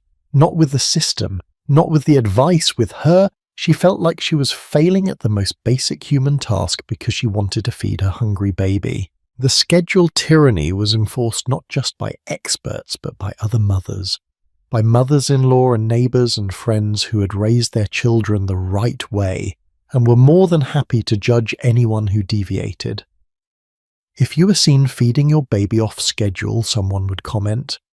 If your baby cried too much, someone would suggest you were not being consistent enough with the routine. The social pressure to conform was enormous. And here is the really insidious part. The schedule was sold as being for the baby's benefit. This was not about making life easier for parents. Oh no, this was about raising healthy, well-adjusted, independent children. The schedule was science. The schedule was progress. The schedule was modern parenting. And if you could not stick to the schedule, well, maybe you were not cut out for modern motherhood. Maybe you should have stuck with the old-fashioned ways of doing things, like trusting your instincts. How primitive. But the truth was, the schedule was absolutely about making things easier for the system. Not for individual mothers, but for the system. Think about it. If every baby in a hospital nursery is on the same 4-hour feeding schedule, you can staff accordingly. You need nurses at 6, 10, 2, 6, 10, 2. Simple, efficient. If babies were fed on demand, you would need nurses available all the time, ready to respond whenever a baby was hungry. That is harder to schedule, less efficient, more expensive. The same logic applied to formula companies. If babies are fed every 4 hours, you can calculate exactly how much formula they need per day, per week, per month. You can print it right on the can. For a 3-month-old baby, use 6 ounces per feeding, 6 feedings per day. Simple math, easy to market, easy to sell, demand feeding. That is unpredictable, messy, harder to monetize. So the schedule served the hospitals and the formula companies and the experts who got to be experts by telling people what to do. What it did not serve was the actual babies and mothers trying to navigate this weird, unnatural way of relating to each other. And yet, despite everything, despite all the expert advice and social pressure and systematic enforcement of the schedule, some mothers rebelled. Not openly. They could not be open about it because the judgment would have been fierce, but quietly, secretly. They fed their babies when their babies seemed hungry, they picked them up when they cried. They trusted their instincts over the clock. And you know what happened to those babies? They did fine. They grew, they thrived. They were healthy and happy and bonded with their mothers. Which rather suggests that maybe, just maybe, the schedule was never as necessary as the experts claimed. But the mothers who rebelled paid a price. They lived with guilt, with fear that they were ruining their children, with the constant nagging worry that all the experts could not be wrong, so they must be doing something terrible even if they could not see the harm yet. It would take a revolution to change this. A revolution started by mothers who were tired of feeling guilty, tired of fighting their instincts, tired of treating their babies like science experiments instead of human beings. Those mothers were about to find each other, about to realize that they were not alone, about to discover that there was a different way, a way that honored both science and instinct, a way that put babies first and clock second. But to understand that revolution, we need to first understand what happened when mothers could not even try to follow their instincts, when their babies were taken away from them entirely, when the system decided that some mothers were not fit to be mothers at all. Imagine waking up in a hospital bed. Your body aches. You feel groggy, disoriented, like you're surfacing from the deepest sleep of your life. A nurse appears beside you. She is smiling. "Congratulations," she says. "You have a beautiful baby girl." You stare at her, confused. "A baby? What baby?" The nurse laughs kindly. "You do not remember, do you? That is perfectly normal. The medication does that. But do not worry, everything went beautifully. You did wonderfully. Now rest, and we will bring your daughter to you in a few hours." And then she is gone, and you lie there trying to piece together what happened. You remember going into labor. You remember arriving at the hospital. You remember pain, fear, the beginning of contractions, and then nothing. A complete blank. As if someone took scissors and cut that entire experience out of your life. Your daughter was born, your first child entered the world, and you have absolutely no memory of it. This was not a rare occurrence. This was not a medical emergency where anesthesia was necessary to save a life. This was standard practice. This was what modern childbirth looked like for millions of American women in the 1940s and 50s. They called it twilight sleep, and it was marketed as the greatest gift medicine could offer laboring women. Freedom from pain, freedom from the messy, primal, uncontrolled experience of birth, freedom from having to be present for one of the most significant moments of your life. Twilight sleep was not actually sleep. It was a cocktail of drugs, primarily morphine for pain and scopolamine for amnesia. Yes, amnesia. The scopolamine did not stop the pain. It just made you forget the pain afterward. You still felt everything. You still screamed, thrashed, fought against the restraints they put on you to keep you from hurting yourself or the medical staff, but later, you would not remember any of it. The scopolamine would wipe it clean from your memory, as if it never happened. Now let me be clear about something. Pain relief in childbirth is not bad. Epidurals, when chosen by informed mothers who understand the risks and benefits, can be wonderful. The problem with twilight sleep was not that it managed pain. The problem was that it was administered routinely, often without real consent, and it turned childbirth into something women literally could not remember. It erased their experience, and it had consequences nobody wanted to talk about. The drugs did not just affect the mother. They crossed the placenta and affected the baby. Babies born to heavily sedated mothers were often drowsy, had trouble breathing, struggled to latch for their first feeding. Their reflexes were suppressed. They could not cry properly. They were in medical terms depressed, not neurologically depressed. Their systems were slowed down by the drug still in their tiny bodies, but the medical establishment had an answer for that too. Keep those babies in the nursery where trained professionals could monitor them. Do not give them to their drugged mothers who might drop them. Wait until both mother and baby had metabolized the drugs. Then, and only then, bring them together, which, as we already know, fit perfectly into the hospital system of separation and scheduled feeding. What I find fascinating and deeply disturbing is how twilight sleep became popular in the first place. It started in Germany in the early 1900s, where doctors experimented with using scopolamine for childbirth. The idea spread to America, and by the 1920s, wealthy women were demanding it. Not because doctors were pushing it on them, at least not at first, but because they wanted it. They had heard it was painless, that you could go to sleep pregnant and wake up with a baby. No fuss, no mess, very civilized, very modern.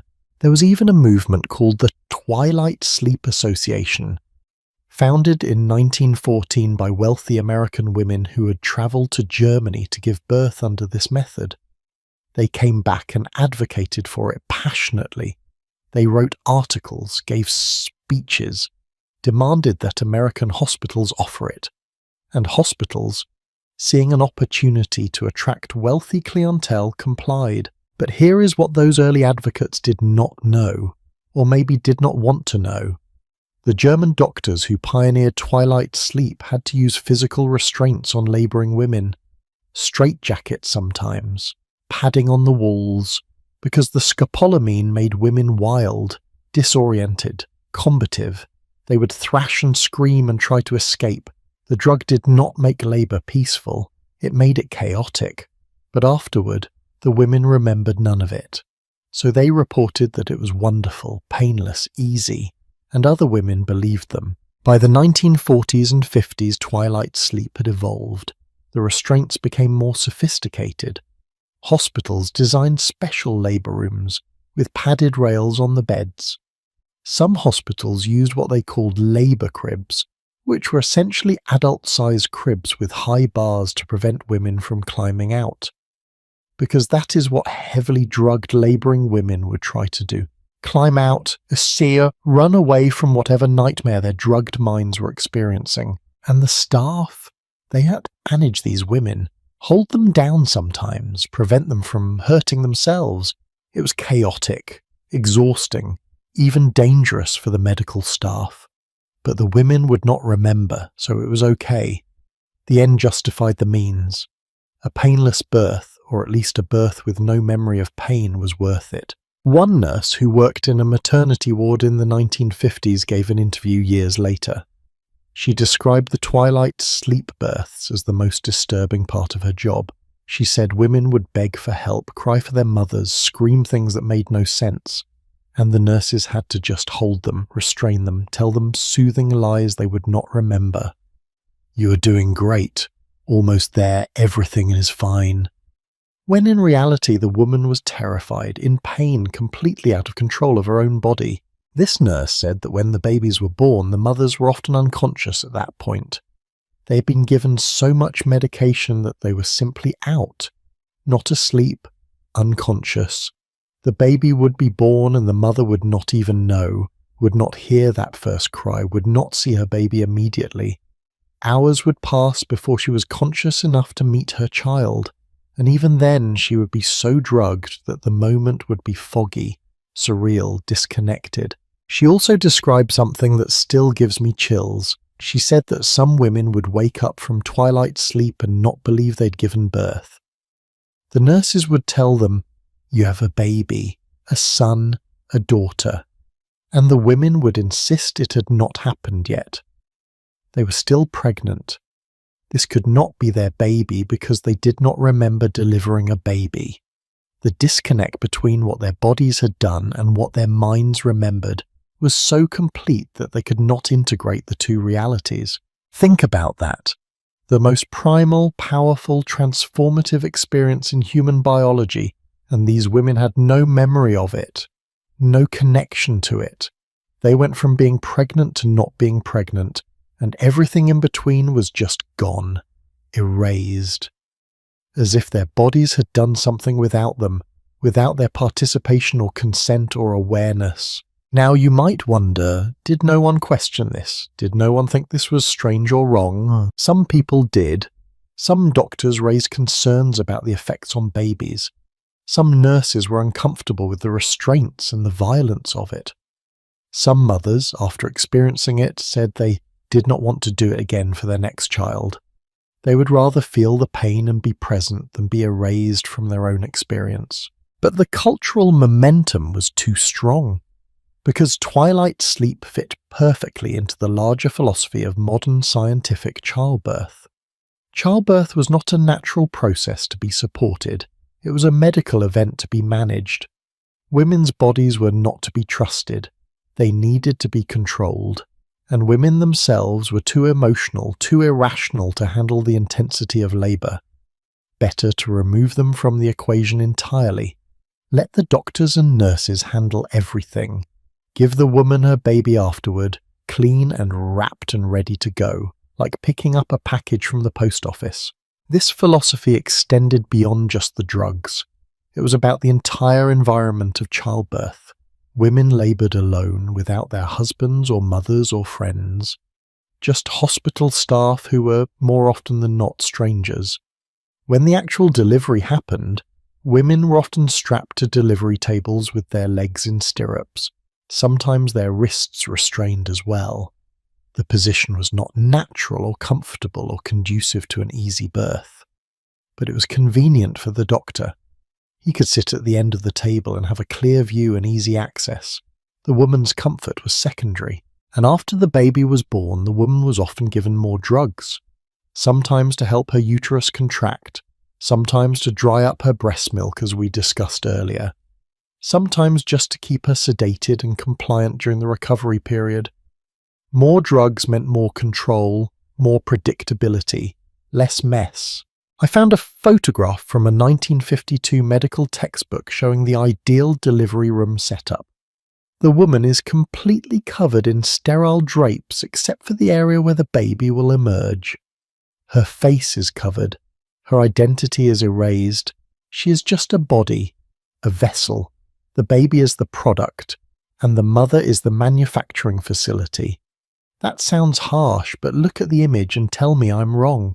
The really tragic irony is that twilight sleep was marketed as being for women, as empowering women, as giving women what they wanted, which was freedom from pain. And many women did want it, did choose it, did request it, because they had been told that the pain of childbirth was unbearable, unnecessary, something that modern medicine could and should eliminate.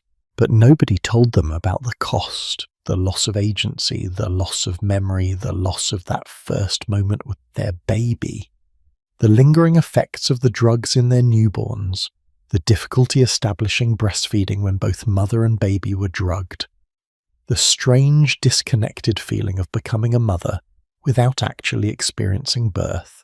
And here is something else nobody talks about: trauma. Yes, the scopolamine made women forget the events, but the body remembers. The body remembers being restrained, being in uncontrolled pain, being terrified. That trauma does not just disappear because you do not have conscious memory of it. It gets stored in the body. It affects how you feel about hospitals, about doctors, about your own body's trustworthiness. Women who had twilight sleep births often reported anxiety, depression, a sense of having lost something they could not quite name. Because they had lost something, they had lost their own birth story. There were also women who did remember. Not completely, but in fragments. Nightmarish fragments. Flashes of pain, of being held down, of screaming, of terror. And those fragmentary memories were almost worse than no memory because they were so disconnected, so surreal. Was it real? Did that happen? Or was it a drug-induced hallucination? Women could not trust their own memories, which meant they could not process what had happened to them. The twilight sleep era lasted for decades. It only started to decline in the 1960s and 70s when a new generation of women began questioning medical authority. When the natural childbirth movement started gaining traction. When women like Ina May Gaskin began advocating for childbirth as a natural process, not a medical emergency. When research began showing the negative effects of routine medication on babies. When women started sharing their stories and realizing that maybe, just maybe, being conscious for the birth of your child was not a bug but a feature. But for the women who gave birth in the twilight sleep era, there is no going back. No way to reclaim that experience. No way to remember what they have forgotten. Their children entered the world and they were not there. Not really, not in any way that mattered. And this brings us to another dark chapter. Because if drugging conscious women into amnesia seems extreme, wait until you hear about what happened to women who were deemed unfit to be mothers at all. Women whose babies were taken from them not just for a few hours in a hospital nursery, but forever. Women who were told that giving up their babies was not just recommended, but required. Women who had no choice at all. She was 17 years old. Her name does not matter, because they made her change it anyway. When she arrived at the maternity home, they told her to pick a new name, something common, something forgettable. She would use this false name for the next 6 months. The baby she carried would never know her real one. This was not a prison, they told her, but she could not leave, could not make phone calls without supervision, could not have visitors except on designated days. She worked in the laundry, in the kitchen, scrubbing floors and washing dishes to earn her keep, even though the government was paying the facility $25 a day for her care. She attended mandatory church services where she was told she was a sinner, a fallen woman, a Magdalene who needed redemption, and redemption, they explained, would come through surrender, through giving up her baby to people who deserved it, people who were married, respectable, worthy. Welcome to the baby scoop era, a period from 1945 to 1973 when an estimated 4 million American mothers and over 400,000 Canadian mothers had their babies taken from them, not because they were unfit, not because they were dangerous, but because they were unmarried. And in the 1950s and 60s, being an unmarried mother was considered a psychological pathology, a disease that needed treatment, and the treatment was separation from your child. This is perhaps the darkest chapter in our story, Because everything we have talked about so far, the nursery windows, the twilight sleep, the formula pushing, the crying advice, all of that happened to women who were at least allowed to keep their babies. But there was a whole population of women, young women, girls really, who were not given that option. Their babies were taken before they even had a chance to be mothers. Let me take you inside one of these maternity homes. There were over 70 of them in Canada alone. In the United States, hundreds more. They were run by religious organizations, the Salvation Army, the Catholic Church, the United Church, the Anglican Church. And they were funded, heavily funded, by government money. This was not some fringe operation, this was official policy. Taxpayer dollars going to institutions whose primary purpose was to separate mothers from babies. The girls arrived pregnant and ashamed. Many had been sent away by their families to hide the pregnancy from neighbors and friends. Small town girl gets pregnant. Send her to the city. City girl gets pregnant. Send her to a home in another state. The goal was secrecy. Nobody could know. The girl would disappear for 6 or 7 months, have the baby, give it up for adoption, and return home as if nothing had happened, as if you could just erase a pregnancy, erase a child, erase that experience from your life and move on. The homes had rules, endless rules. You could not use your real name. You could not tell anyone where you were. You could not keep personal belongings that might remind you of your life outside. You wore clothing provided by the institution. Shapeless smocks. All the girls dressed alike, interchangeable, anonymous. They even referred to the residents as inmates in official government documents, not patients, not clients, inmates. The psychological manipulation started immediately. Social workers would interview the girls, and the message was always the same. You are not fit to be a mother. You've proven this by getting pregnant outside of marriage. Your baby deserves better. The best thing you can do, the most loving thing you can do, is give your baby to a married couple who can provide what you cannot. A real family, stability, respectability, a father. And if a girl resisted, if she said she wanted to keep her baby, the pressure intensified. They would tell her she was being selfish, that she was thinking of herself instead of her child, that keeping the baby would ruin both their lives. She would never finish school, never get married, never have a decent job.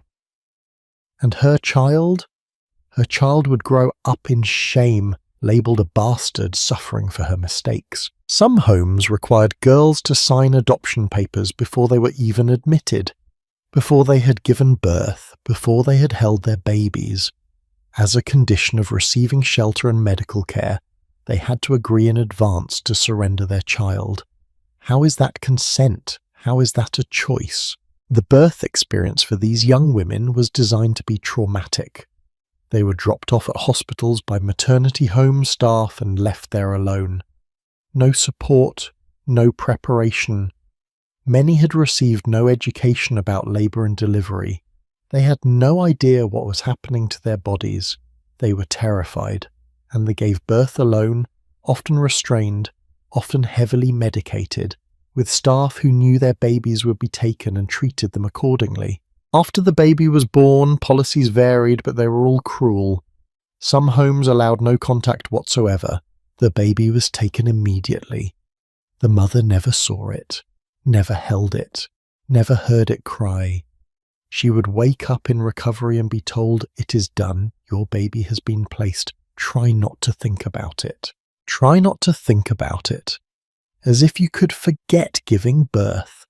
As if the hormones flooding your body, screaming at you to find your baby, could just be switched off. As if the physical sensation of your milk coming in, your breasts engorged and painful because there is no baby to nurse, could just be ignored. Other homes were more insidious. They allowed the mother to see the baby, to hold it, to feed it, for a few days, sometimes up to 2 weeks, just long enough to bond, just long enough to fall completely in love, and then they took the baby away. They literally pried the baby out of the mother's arms and took it. and told her she had agreed to this, that she had signed the papers, that it was for the best. There is an account from a woman named Olivia Langford, who was the executive director of Humewood House in Toronto in 1963. She stated, and this is a direct quote from the Toronto Star, "At Humewood, the girls return to the home for 10 days but do not bring their babies with them. They are taken for adoption without the mothers seeing them." She said this proudly, as if this was humane policy, as if preventing a mother from seeing her newborn baby was doing her a favour.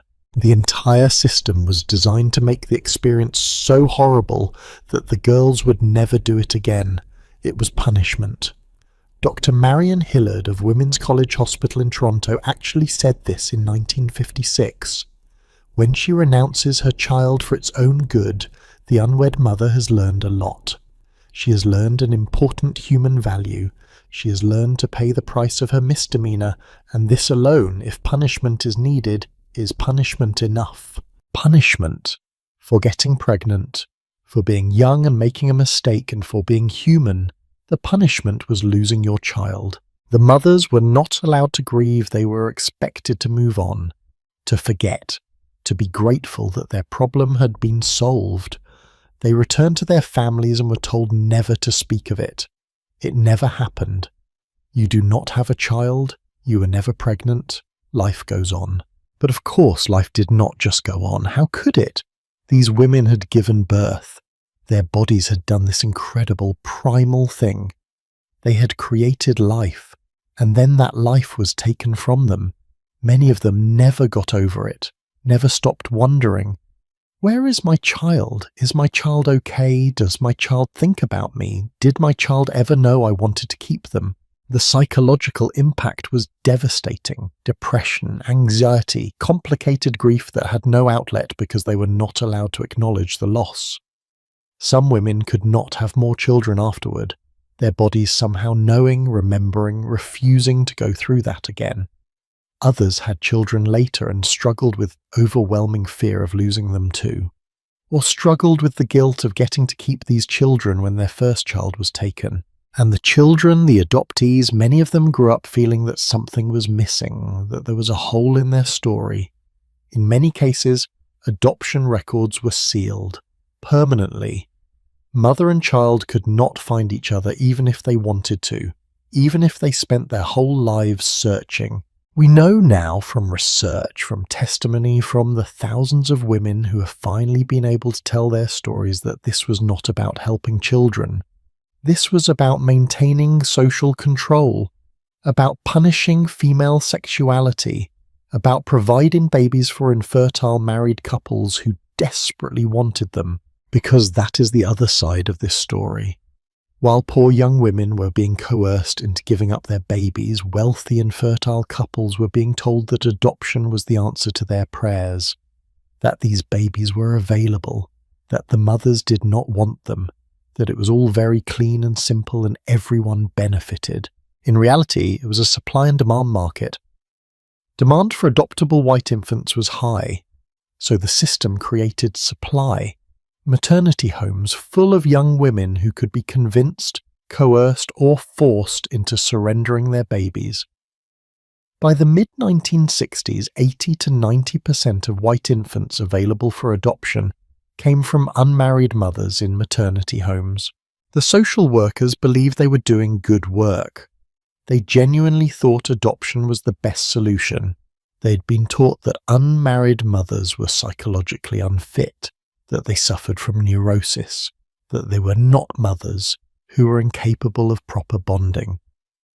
The theory was that because these women had no control over their reproductive lives, they were subject to the will of those who watched over them. And that will called for the women to acknowledge their shame and guilt, repent and surrender their children. This was pseudoscience dressed up as compassion. It was social control masked as social work, and it destroyed lives. The baby scoop era finally ended in the 1970s. Not because society suddenly developed a conscience, but because of practical factors. The birth control pill became widely available. Abortion was legalized with Roe v. Wade in 1973. single motherhood became more socially acceptable, partly due to the women's liberation movement, and crucially, welfare programs expanded to provide some support for single mothers. Suddenly, women had options.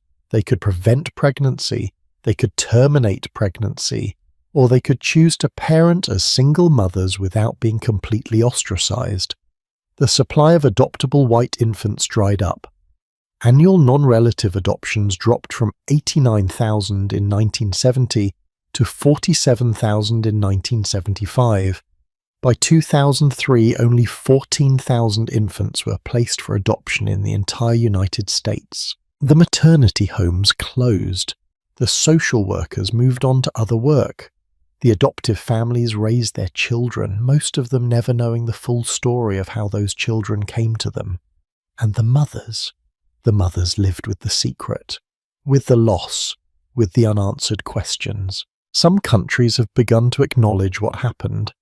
In 2013, Australia's Prime Minister Julia Gillard delivered a national apology for forced adoptions.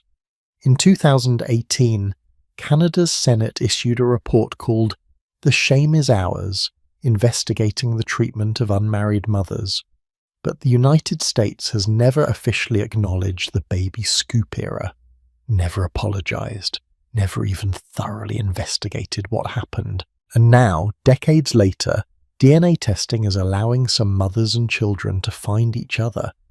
Adoption records are being unsealed in some states, stories are being told, but for many it is too late. The mothers are elderly or have passed away.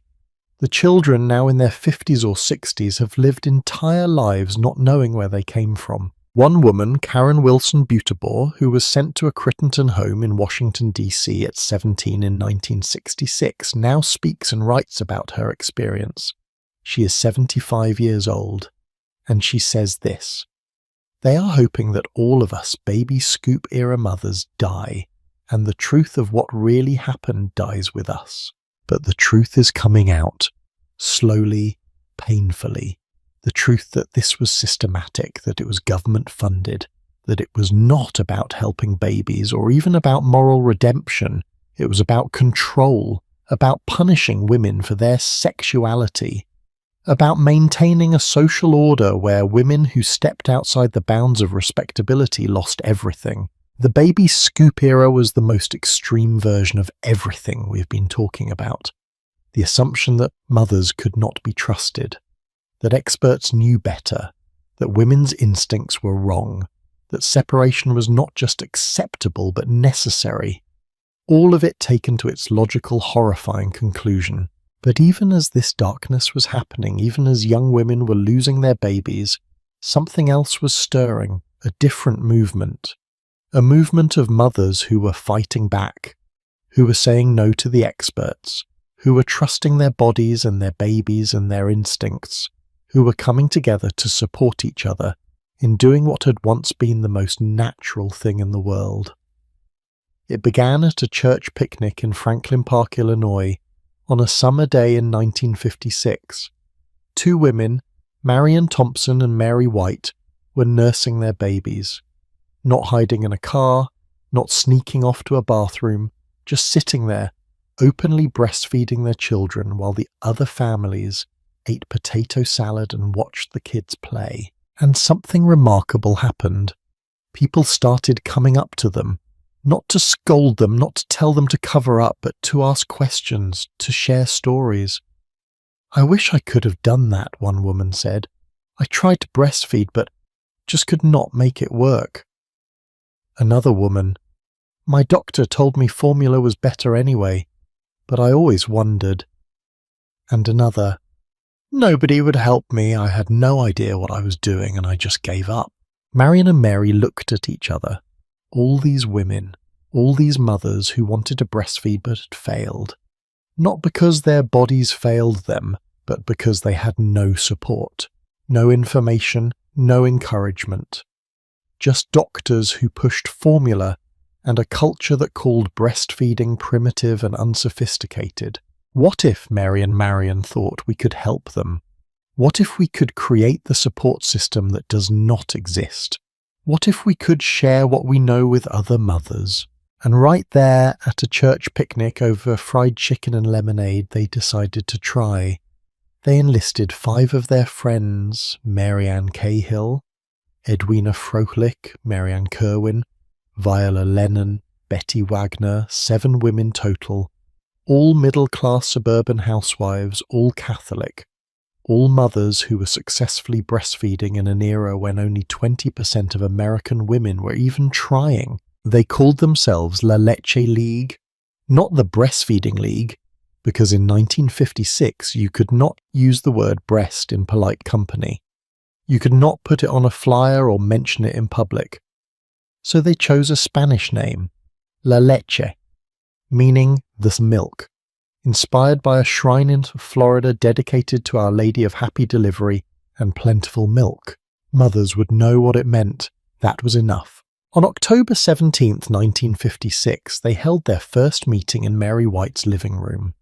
No medical professionals, no experts, just mothers helping mothers, sharing what worked, answering questions, offering encouragement. The message was simple but radical. Breastfeeding is natural. Your body knows what to do. Your baby knows what to do. Trust yourself.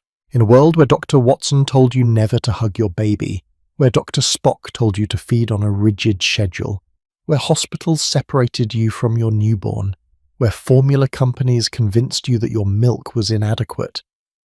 These 7 women were saying something revolutionary. They were saying you are enough. Your instincts are right. Your baby belongs with you. The impact was immediate. Women came to that first meeting and left feeling empowered.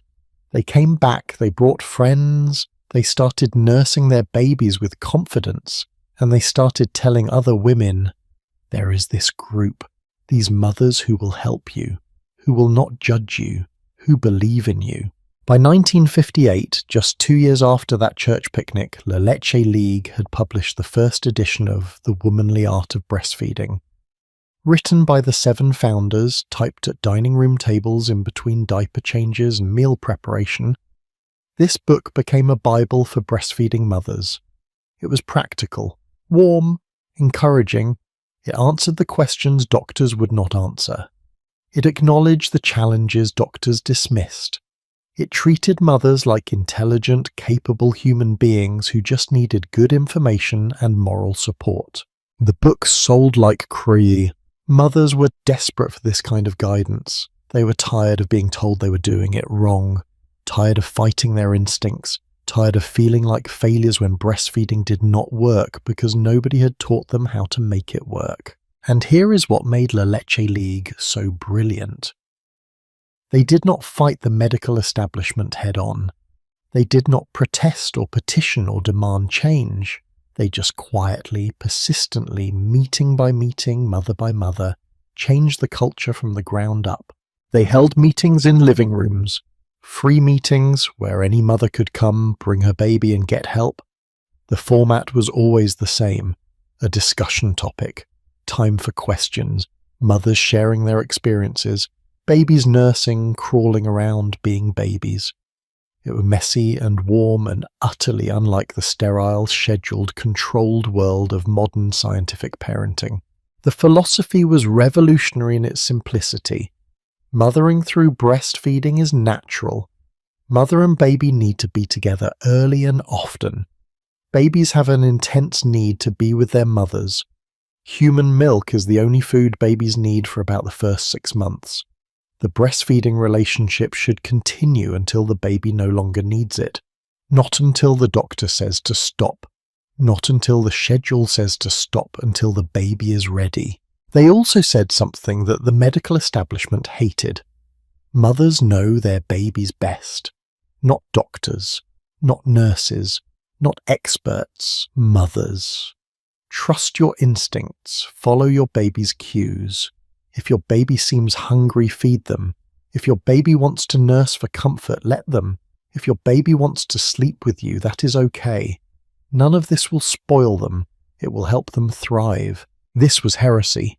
This was everything Dr. Watson had warned against. This was mothers trusting themselves instead of experts. and the medical establishment was not happy about it. Doctors criticized La Leche League, called them fanatics, said they were pressuring women to breastfeed, said they were making women feel guilty for using formula, said they were unqualified to give medical advice. But the League had something the doctors did not have. They had two doctors on their side, Dr. Herbert Ratner and Dr. Gregory White, both fathers of breastfed children, both believers in the natural approach, both willing to stand up to their colleagues and say, "These women are right." With medical support, La Leche League could not be dismissed as just a bunch of ignorant housewives. They had doctors who backed them up, doctors who said, yes, breastfeeding is best. Yes, mothers should trust their instincts. Yes, babies should be with their mothers. Yes, feeding on demand makes sense. Yes, the hospital practices of separation and scheduled feeding are harmful. The League grew exponentially. By 1961, there were groups across the United States. By the 1970s, they were international. Groups in Canada, the United Kingdom, Europe, everywhere, mothers wanted support. By 1981, there were 4,000 La Leche League groups worldwide. 4,000 living rooms where mothers gathered to help each other do what their mothers and grandmothers had done without thinking about it, but what their generation had been told was impossible. The transformation they sparked was enormous. In 1956, 20% of American mothers were breastfeeding. By the mid-1980s, that number had climbed to 60%. By the turn of the 21st century, 67%. And while many factors contributed to that increase, La Leche League was at the heart of it. They created the infrastructure of support. They trained leaders. They published information. They advocated for policy changes. They made breastfeeding normal again. But their impact went beyond breastfeeding. La Leche League was part of a larger movement that was questioning medical authority.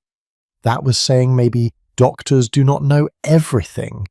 Maybe women's experiences and instincts matter. Maybe traditional wisdom has value that science has forgotten. This was the 1960s and 70s. The women's liberation movement was gaining momentum. Women were demanding bodily autonomy, control over their reproductive choices, and La Leche League, though not explicitly feminist, was part of that.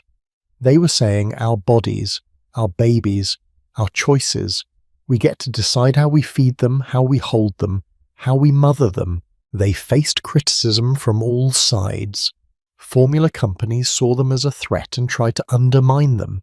Some feminists criticized them for promoting traditional motherhood and suggesting women should stay home with babies instead of working. Conservative groups criticized them for being too liberal, for suggesting women did not need expert advice, for empowering women to make their own decisions. But La Leche League persisted. Their motto was simple: take what you like and leave the rest. Every mother is different. Every baby is different. We are not here to tell you what to do. We are here to support you in doing what feels right for you and your family. This flexibility, this respect for individual choice is what made them successful. They were not dogmatic. They did not shame women who used formula. They just provided information and support for women who wanted to breastfeed. If you came to a meeting and decided breastfeeding was not for you, that was okay. You were still welcome. You were still supported.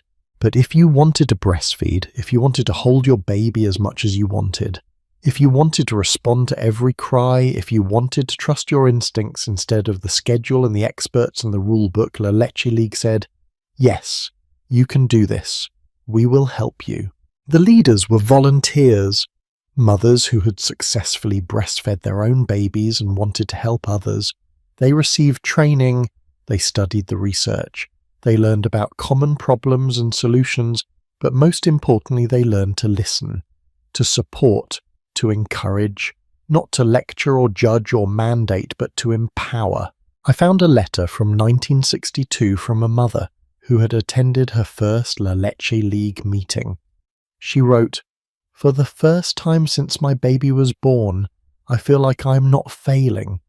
Everyone at the hospital told me I was doing it wrong. The nurses, the doctor, even my own mother said I should just use formula like everyone else. But at the meeting, the women listened to me. They said my instincts were good. They showed me a better position for nursing. They told me my baby was doing fine, that I was doing fine. I cried. I had not realized how much I needed to hear that. How much I needed to hear that. That might be the most powerful sentence in this whole story, because that is what the system had taken away. The simple reassurance that you are doing okay, that your baby is okay, that you can trust yourself. La Leche League gave that back, meeting by meeting, mother by mother, baby by baby. They also advocated for hospital changes. They pushed for rooming in, for skin-to-skin contact immediately after birth, for no separation of mothers and babies unless medically necessary, for feeding on demand instead of schedules, for lactation support from trained professionals.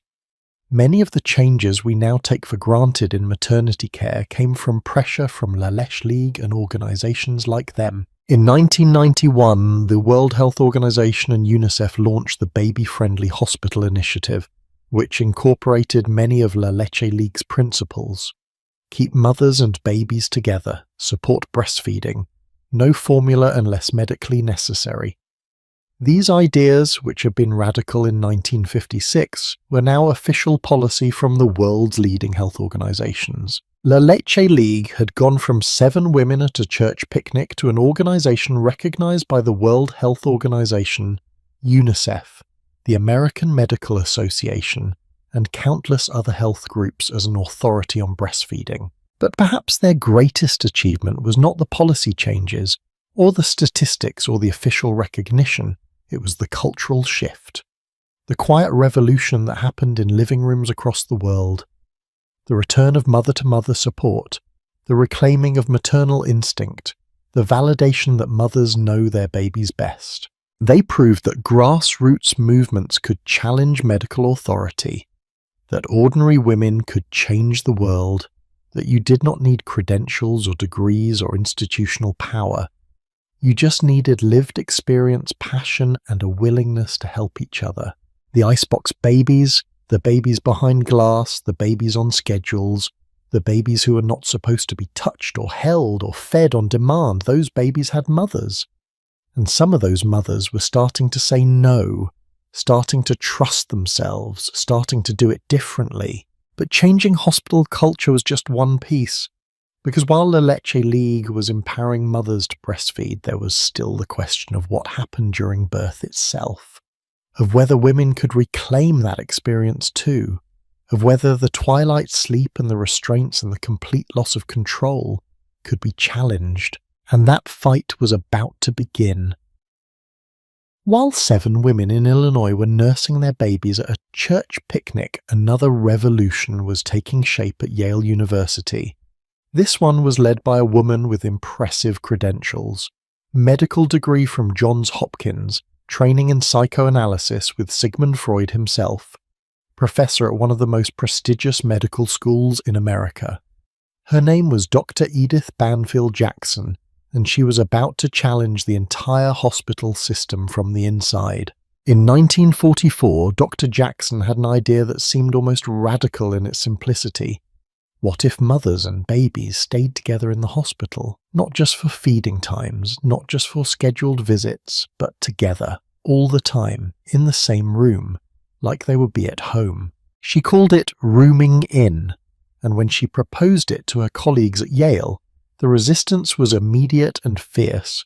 Doctors said it was unhygienic, that babies needed to be in sterile nurseries to prevent infection, that mothers needed rest and could not possibly care for their babies while recovering from childbirth, that it would be chaos, that it would never work. But Dr. Jackson had done her research. She had observed that separated mothers and babies struggled to bond, that breastfeeding often failed when babies spent most of their time in nurseries, that mothers felt disconnected from their own children. She had trained with Anna Freud, daughter of Sigmund, and opened the Jackson Nursery in Vienna, where she saw firsthand how crucial early attachment was. She knew from both science and observation that separation was harmful. So in 1946, Dr. Jackson launched the Yale Rooming In Research Project at Grace New Haven Community Hospital. She designed special rooms where mothers could keep their babies with them from birth. The babies still had access to medical care. Nurses still checked on them, but they stayed with their mothers. And mothers, for the first time in modern hospital history, had free access to their own children. The results were remarkable. Mothers who participated in Rooming In reported feeling more confident, more competent, more connected to their babies. They breastfed more successfully and for longer periods. They learned to read their baby's cues, to recognize different types of cries, to trust their own judgment about what their baby needed. When they went home, they were not strangers to their babies. They were mothers who already knew their children. And the babies? The babies in Rooming In units cried less, they were calmer. They established better feeding patterns. They gained weight more reliably. They did not suffer from the infections the doctors had warned about. If anything, they were healthier than babies kept in nurseries because they were not exposed to germs from 20 or 30 other babies. By 1948, Dr. Jackson published her findings. The research was compelling. Rooming In was better for mothers and babies in every measurable way, and other hospitals started to pay attention. By 1958, 300 American hospitals offered Rooming In services. The revolution was spreading, but here is what is fascinating. Despite all this evidence, despite the clear benefits, many mothers did not want it. After years of being told that caring for a newborn required expert help, that mothers needed rest, that babies belonged in nurseries, many women were scared to have their babies with them. They felt incompetent. They wanted the nurses to handle it. They wanted the scheduled feedings and the guaranteed sleep. They wanted what they had been told was modern and safe. So Rooming In became optional. And for decades it remained a minority choice. Most mothers still opted for the nursery, for the separation, for the system they had been conditioned to trust. This is the insidious thing about oppressive systems. They do not just impose from above, they get inside people's heads. They make people afraid of their own power. They convince people that dependence on the system is safer than trusting themselves. But some mothers did choose Rooming In, and they told other mothers, and slowly the culture began to shift. At the same time Dr. Jackson was working on Rooming In, another movement was gaining traction, the natural childbirth movement. Led by a British obstetrician named Grantley Dick Reed, who published a book in 1944 called Childbirth Without Fear. Dick Reed's theory was simple. Women fear childbirth because they do not understand it. Fear causes tension. Tension causes pain. Pain causes more fear. It is a vicious cycle. But if you educate women about what is happening in their bodies, if you teach them relaxation techniques, if you keep them conscious and involved, they can break that cycle. They can experience birth not as something done to them, but as something they do. This was revolutionary. Remember, this was the era of twilight sleep, of women being drugged into unconsciousness, of women waking up hours later with no memory of giving birth. Dick Reed was saying no. Birth should not be an experience you are erased from. Birth should be an experience you are fully present for. In America, his ideas found fertile ground. Dr. Herbert Toms at Yale, working alongside Dr. Jackson, started offering natural childbirth classes, teaching women about labor, about breathing techniques, about positions that could ease pain, about what to expect and how to work with their bodies instead of fighting them. Women who took these classes and had unmedicated births wrote about it in almost mystical terms. One woman described it as the most powerful experience of her life. Another said there was, and I quote, a certain ecstasy in it. These women were not saying birth was painless. They were saying it was meaningful, that being conscious, being present, being active participants made all the difference. But the natural childbirth movement had a problem. It was wrapped up in some problematic ideology. Dick Reed romanticized motherhood. He talked about women's natural role, about returning to the ways of Victorian mothers who had 7 or 10 children, about women finding their true purpose through childbirth and mothering. This made some women uncomfortable, especially as the women's liberation movement gained momentum. In the 1960s and 70s, many feminists rejected natural childbirth as regressive, as trying to push women back into traditional roles, as suggesting that real women did not need pain relief, which felt like just another way to judge and shame women. It was complicated. Because on one hand, natural childbirth was about empowerment, about women reclaiming birth from male doctors who had medicalized it, about trusting women's bodies and women's experiences. But on the other hand, it was sometimes used to pressure women, to suggest that if you chose an epidural, you were weak or unnatural or not a real mother. This tension exists even today. The desire to give women choices versus the tendency to judge those choices.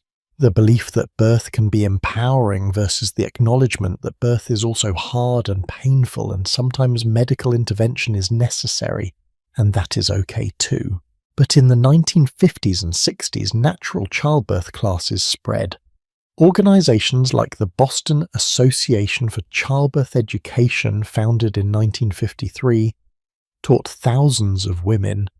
They prepared women for a birth where they were conscious participants, where their husbands could be present, which was radical at the time, where they could experience birth as a physical, emotional, and even spiritual event. The women who went through these programs wrote letters describing their experiences. And what stands out in these letters is not just that they avoided drugs. It is that they felt powerful. They felt capable. They felt like they had accomplished something extraordinary. After years of being told that their bodies were inadequate, that they needed experts to manage their pregnancies and births, that they should be passive patients, these women discovered that they were strong, that they could do hard things, that their bodies worked. This was not just about birth.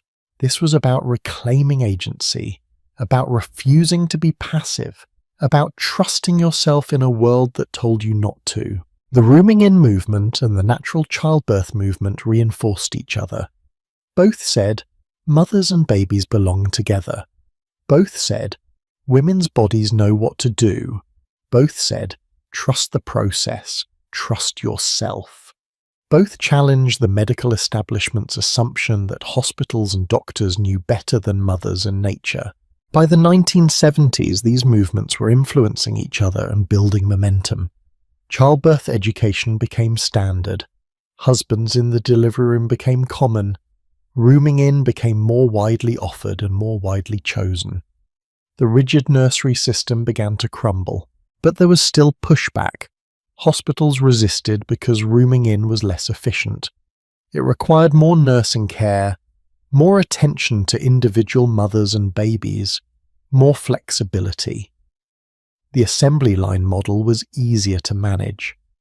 And doctors resisted because it shifted power away from them and toward mothers. If mothers could care for their own babies, if they could give birth without heavy sedation, if they could trust their own judgment, what did they need doctors for? This was the core issue. Power. Who had it? Who controlled the birth experience, the postpartum experience, the entire journey of bringing a baby into the world? For decades, the answer had been doctors and hospitals, the system, the experts. But now women were saying, we do. This is our body, our baby, our experience. And slowly, grudgingly, the system began to change. Not because the experts suddenly saw the light, not because doctors had a collective epiphany, but because women demanded it, because mothers, one by one, made different choices, because grassroots movements like La Leche League and natural childbirth educators and advocates for rooming in kept pushing, kept offering alternatives, kept proving that there was a better way, the transformation was not complete. Even today, many hospitals still struggle with true rooming in. Even today, many women face pressure around their birth choices, whether that is pressure to avoid pain medication or pressure to accept it. Even today, the tension between medical authority and maternal autonomy plays out in delivery rooms and recovery wards. But the ice was breaking. The rigid, cold, mechanized system that had dominated maternity care for half a century was starting to melt. Mothers and babies were being reunited. Women were reclaiming their births. Families were being formed in warmth instead of separation. The question remained, what had we learned? What did all those years of separation and control and expert-dominated care teach us? What could science tell us about what we had lost and what we were reclaiming? Because by the 1970s and 80s, researchers were finally starting to study what had been obvious to mothers all along. That babies need their mothers, that mothers need their babies, that separation hurts, that attachment matters.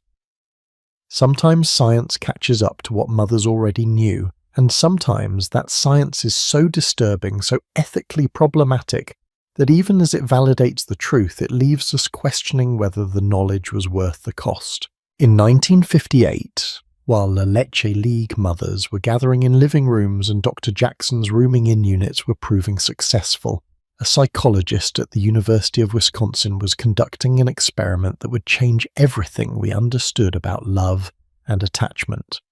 His name was Harry Harlow, and what he did to baby monkeys would horrify the world and vindicate every mother who had ever been told her instincts were wrong. Harlow's question was simple.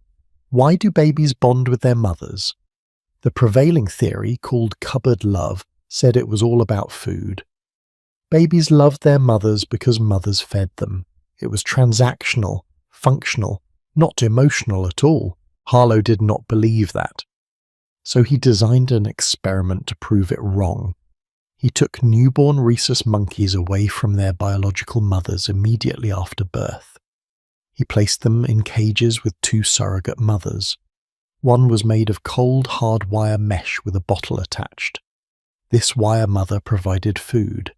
The other was wrapped in soft terry cloth. Warm, cuddly, but no food.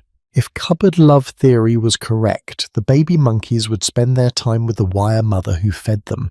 But that is not what happened, not even close. The baby monkeys drank from the wire mother's bottle when they were hungry.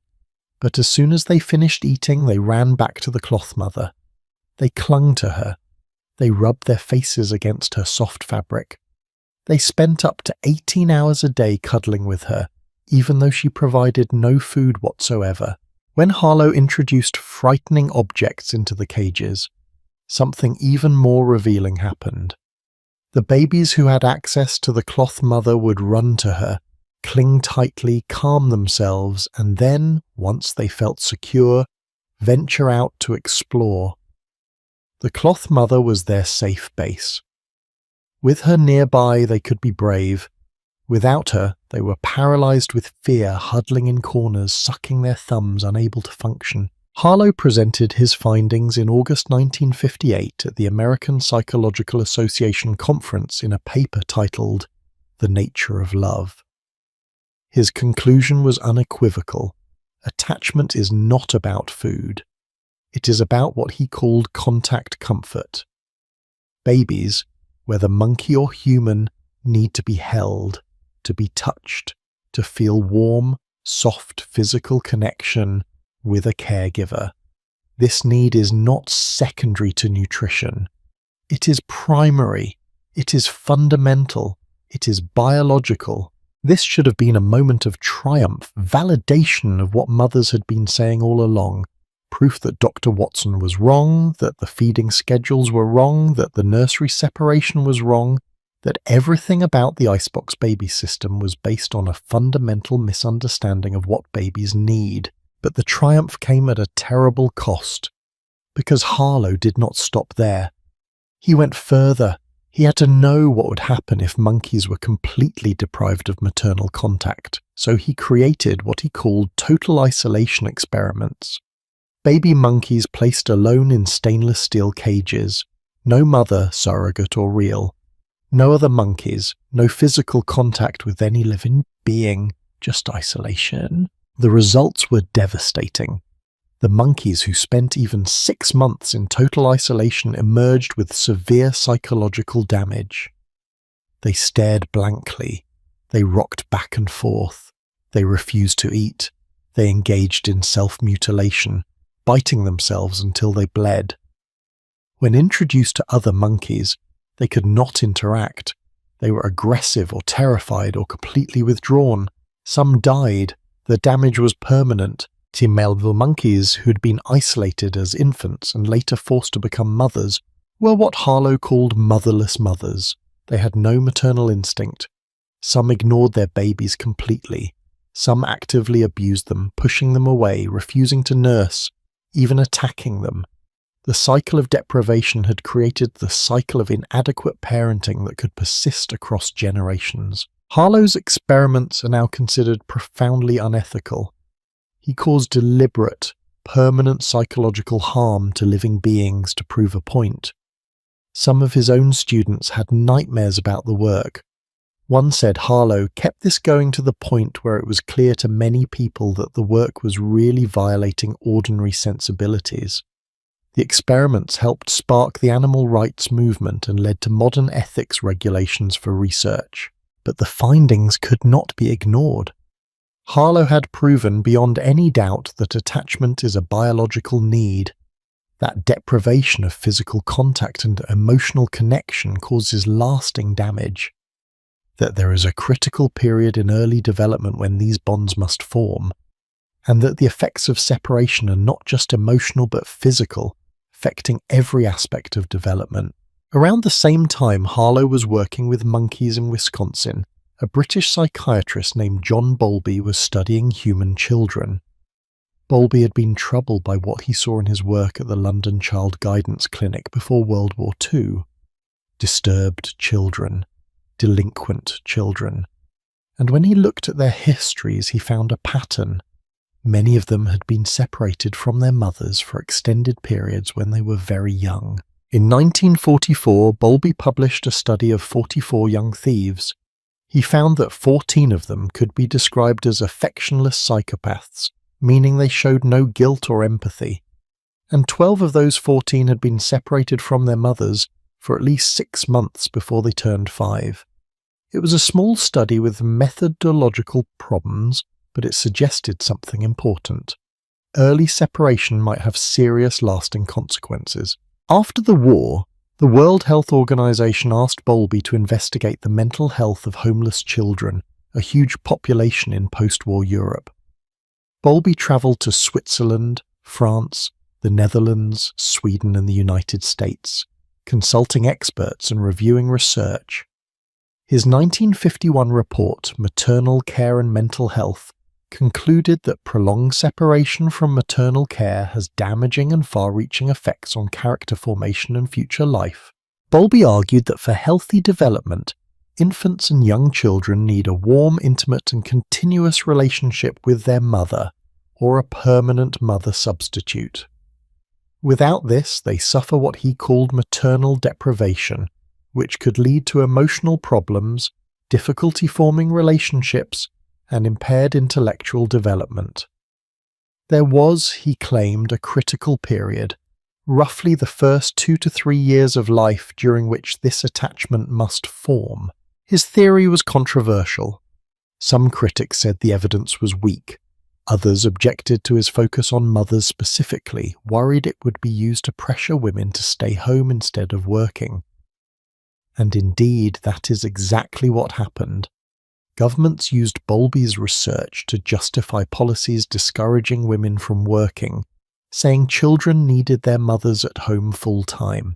But Bowlby was not saying mothers specifically, he was saying primary caregiver, the person who provides consistent, responsive care, and he was right about the fundamental point. Babies need attachment. They need someone who responds to their needs, who is emotionally available, who provides security. In 1958, Bowlby visited Harlow's lab. He saw the monkeys clinging to cloth mothers. He saw the isolated monkeys rocking and self-harming, and he recognized their behavior. It was exactly what he and his colleague James Robertson had observed in human children who'd been hospitalized and separated from their mothers. The three phases: protest, where the child cries and searches; despair, where the child becomes withdrawn and hopeless; and finally detachment, where the child seems to stop caring, becomes distant, shuts down emotionally. Robertson had filmed these children. The footage was heartbreaking. Toddlers screaming for their mothers, then becoming quiet, depressed, unresponsive. Then, when their mothers finally returned, turning away, refusing to acknowledge them. The attachment had been damaged. The trust had been broken. Harlow's monkeys validated what Bowlby had observed in humans. This was not fantasy. This was not exaggeration. Separation causes measurable, observable, devastating harm to young children. The icebox baby system, the nursery windows, the scheduled feedings, the let them cry philosophy, all of it was causing damage. Over the next decades, Bowlby and a psychologist named Mary Ainsworth developed what we now call attachment theory. Ainsworth created the strange situation experiment, where mothers and babies were observed, separated briefly and reunited. She identified different attachment patterns: secure attachment, where babies used their mother as a safe base to explore; anxious attachment, where babies were clingy and worried; avoidant attachment, where babies seemed indifferent; and disorganized attachment, where babies seemed confused, not knowing whether to approach or avoid. The key finding: securely attached babies had mothers who were sensitive and responsive to their signals. They picked up their babies when they cried. They fed them when they were hungry, not by a clock. They responded to their babies' needs consistently and warmly. These babies learned that the world was safe, that people could be trusted, that their needs mattered. Insecurely attached babies had mothers who were inconsistent, unresponsive, or intrusive, sometimes because the mothers themselves had been damaged by their own early experiences, sometimes because they were following expert advice that told them to ignore their instincts. The legacy of Dr. Watson, the legacy of the icebox baby era. We now know that attachment in infancy affects everything. How you form relationships, how you regulate emotions, how you handle stress, your mental health, even your physical health. Insecure attachment in infancy is linked to higher rates of anxiety, depression, and relationship problems in adulthood. The damage is not always permanent, but it is significant. And we know that attachment is not just about mothers. It is about any consistent, responsive caregiver. Fathers can be attachment figures, grandparents, adoptive parents, daycare providers if the care is consistent and warm. What matters is the quality of the relationship, not the biological connection. But here is what strikes me about all this science. Everything it proved mothers already knew. When mothers said their babies needed to be held, they were right. When they said crying babies needed comfort, they were right. When they said separation felt wrong, felt painful, felt damaging, they were right. It took monkey experiments and filmed hospitalizations and decades of research to prove what should have been obvious. And in the meantime, millions of babies were raised in systems designed to prevent attachment. Millions of mothers were told to ignore their instincts. Millions of families were damaged by advice that contradicted everything biology and evolution had programmed into us. The science of attachment validated mothers, but it also revealed the cost of ignoring them. Every baby in a nursery window, every scheduled feeding, every moment of crying alone, every reunion that felt distant because the attachment had been strained. All of it was harm that could have been prevented if we had just trusted that mothers knew what they were doing. Harlow's monkeys, tragic as they were, gave us proof. Bowlby's theory gave us a framework. Ainsworth's research gave us the details, and together they explained what had been lost during the icebox baby era. But knowing what was lost, understanding the science, proving the harm, that was just the beginning. The question that remained was, what do we do with this knowledge? How do we apply these lessons? How do we make sure that what happened to that generation of babies never happens again? So what did we do with all this knowledge? How did we take the science of attachment, the activism of La Leche League, the bravery of mothers who fought back and actually changed the system? The answer is slowly, imperfectly, but meaningfully. In 1991, 40 years after Bowlby's first report on maternal deprivation, the World Health Organization and UNICEF launched something called the Baby Friendly Hospital Initiative. It was a global program designed to transform maternity care by implementing what they called the 10 steps to successful breastfeeding. These 10 steps sound almost revolutionary when you remember what hospital care looked like in the 1950s. Step 1. Have a written breastfeeding policy. Step 4. Facilitate immediate skin-to-skin contact after birth. Step 7. Enable mothers and infants to remain together and practice rooming in 24 hours a day. Step 8. Support mothers to recognize and respond to their infants' cues for feeding. Read that again. In 1991, we needed an official initiative from the World Health Organization to tell hospitals to let mothers and babies stay together, to tell them to support feeding on demand instead of schedules, to tell them that immediate skin-to-skin contact matters, things that would have been completely obvious to any mother in any culture at any point in human history before the 20th century. But that is where we were. The icebox baby system had become so entrenched, so normalized, so accepted as modern and scientific that it took a global initiative to undo it. The change was dramatic. To earn baby-friendly designation, hospitals had to meet specific criteria. At least 75% of mothers exclusively breastfeeding at discharge. No free formula from manufacturers, no marketing of formula to new mothers. Staff trained in breastfeeding support, rooming in available, skin-to-skin contact immediately after birth. In 1996, the first hospital in the United States earned baby-friendly designation. Just one. 20 years later, in 2007, less than 3% of American births occurred in baby-friendly hospitals. But by 2018, that number had risen to 25%. 600 facilities, 10 million babies born in environments that supported instead of undermined the mother-baby bond. The impact was measurable. Studies showed that mothers who experienced at least 6 of the 10 steps were 13 times more likely to still be breastfeeding 6 weeks after birth, compared to mothers who experienced none of the steps. Breastfeeding rates climbed from 74% of babies ever breastfed in the early 2000s to 82% by 2015. Even more significant, racial disparities narrowed. In the American South, where a collaborative project helped hospitals implement baby-friendly practices, breastfeeding initiation among African American mothers rose from 43% to 63% over 3 years. The gap between white and black mothers decreased by nearly 10 percentage points. This matters because the icebox baby system did not harm everyone equally. Black mothers, indigenous mothers, immigrant mothers, poor mothers, they faced additional barriers.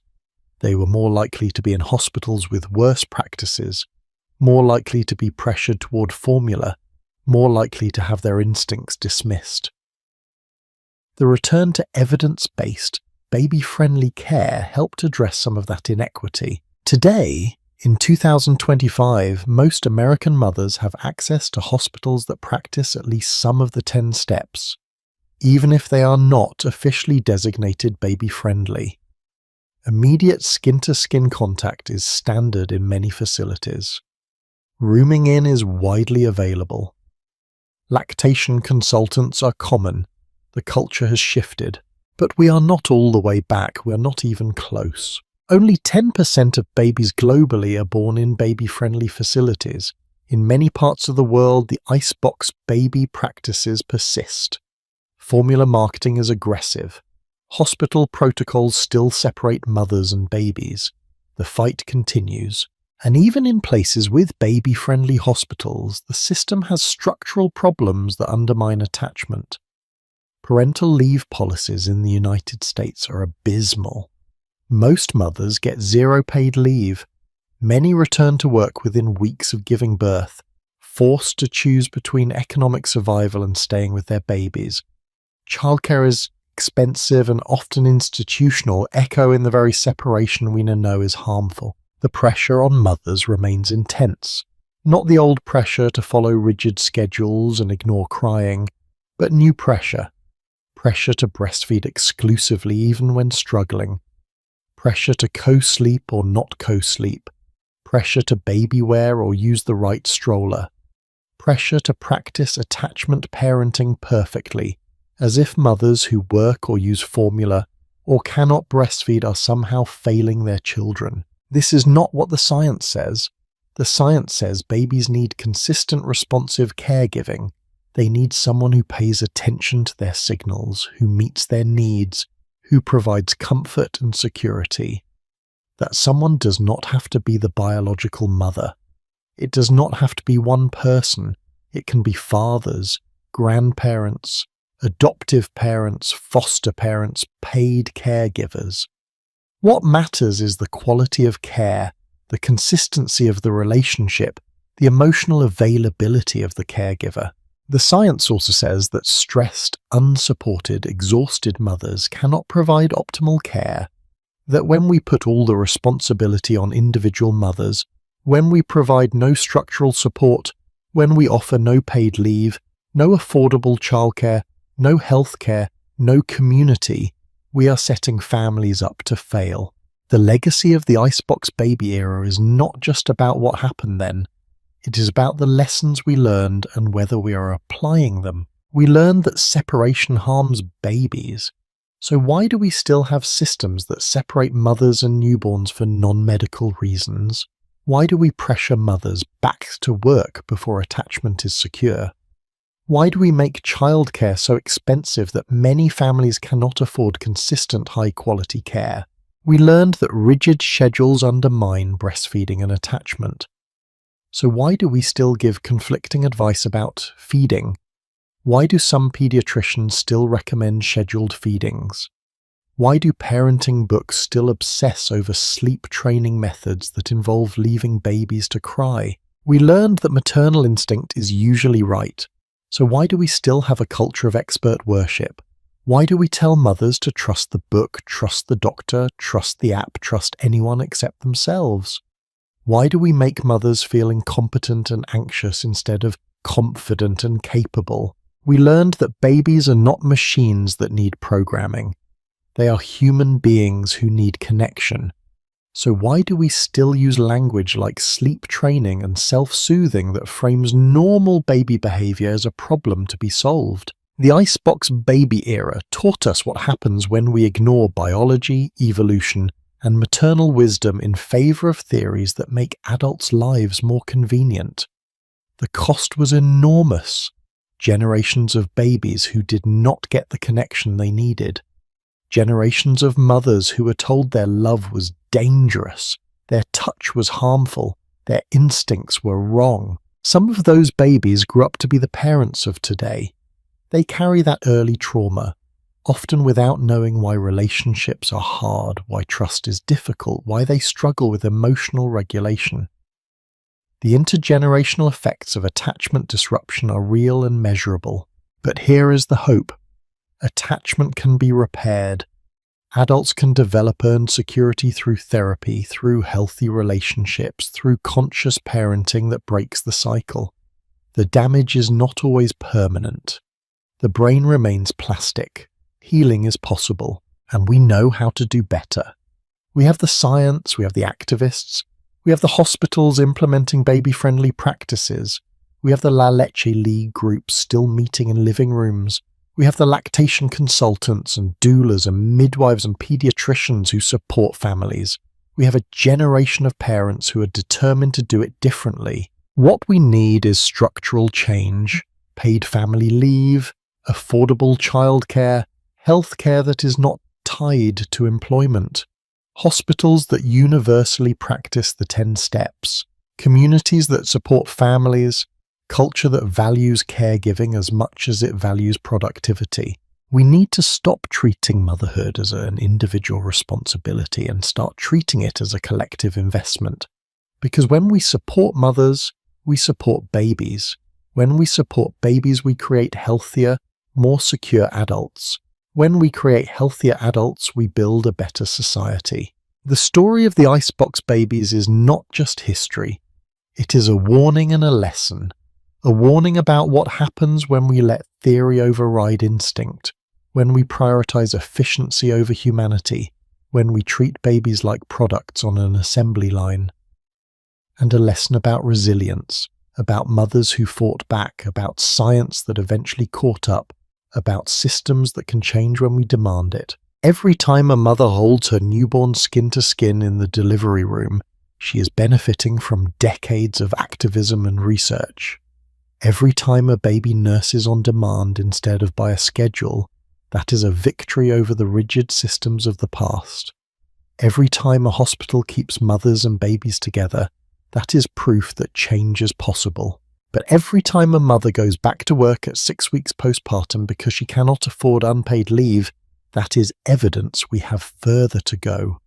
Every time a family cannot afford quality childcare, every time a mother is shamed for her feeding choices, every time we prioritize institutional convenience over family needs, we are echoing the failures of the icebox baby era. The nursery windows are gone. The feeding carts no longer roll through hospital corridors at scheduled times. We do not strap women to delivery tables and drug them into unconsciousness. We do not take babies from unmarried mothers as punishment. We do not tell mothers never to hug their children. But the question remains, have we truly learned?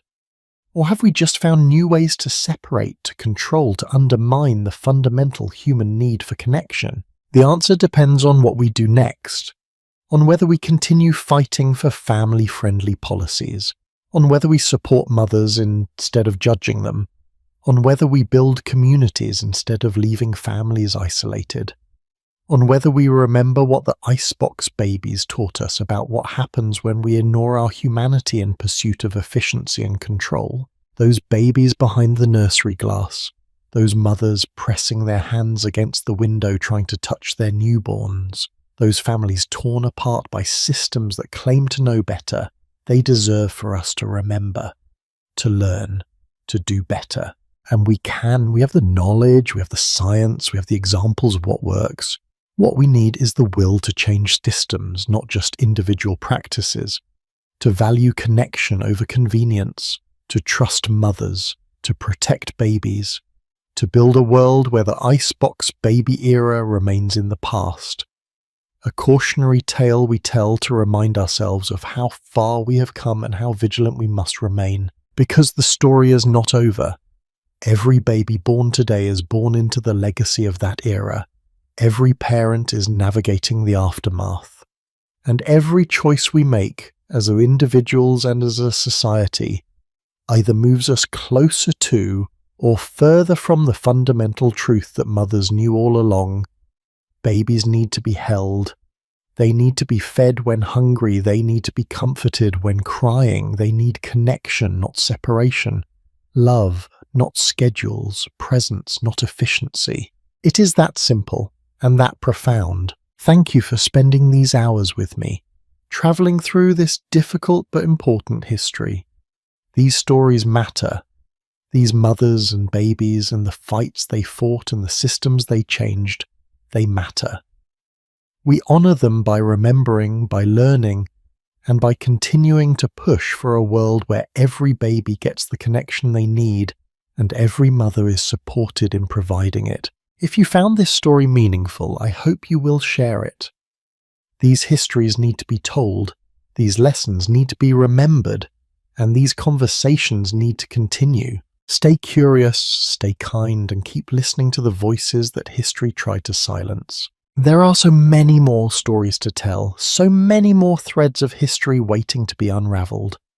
I'll be back soon with another journey through time, another exploration of how we got here and what it means for where we are going. Until then, hold the people you love a little closer, trust your instincts a little more, and remember that sometimes the most revolutionary act is simply being present for the ones who need you.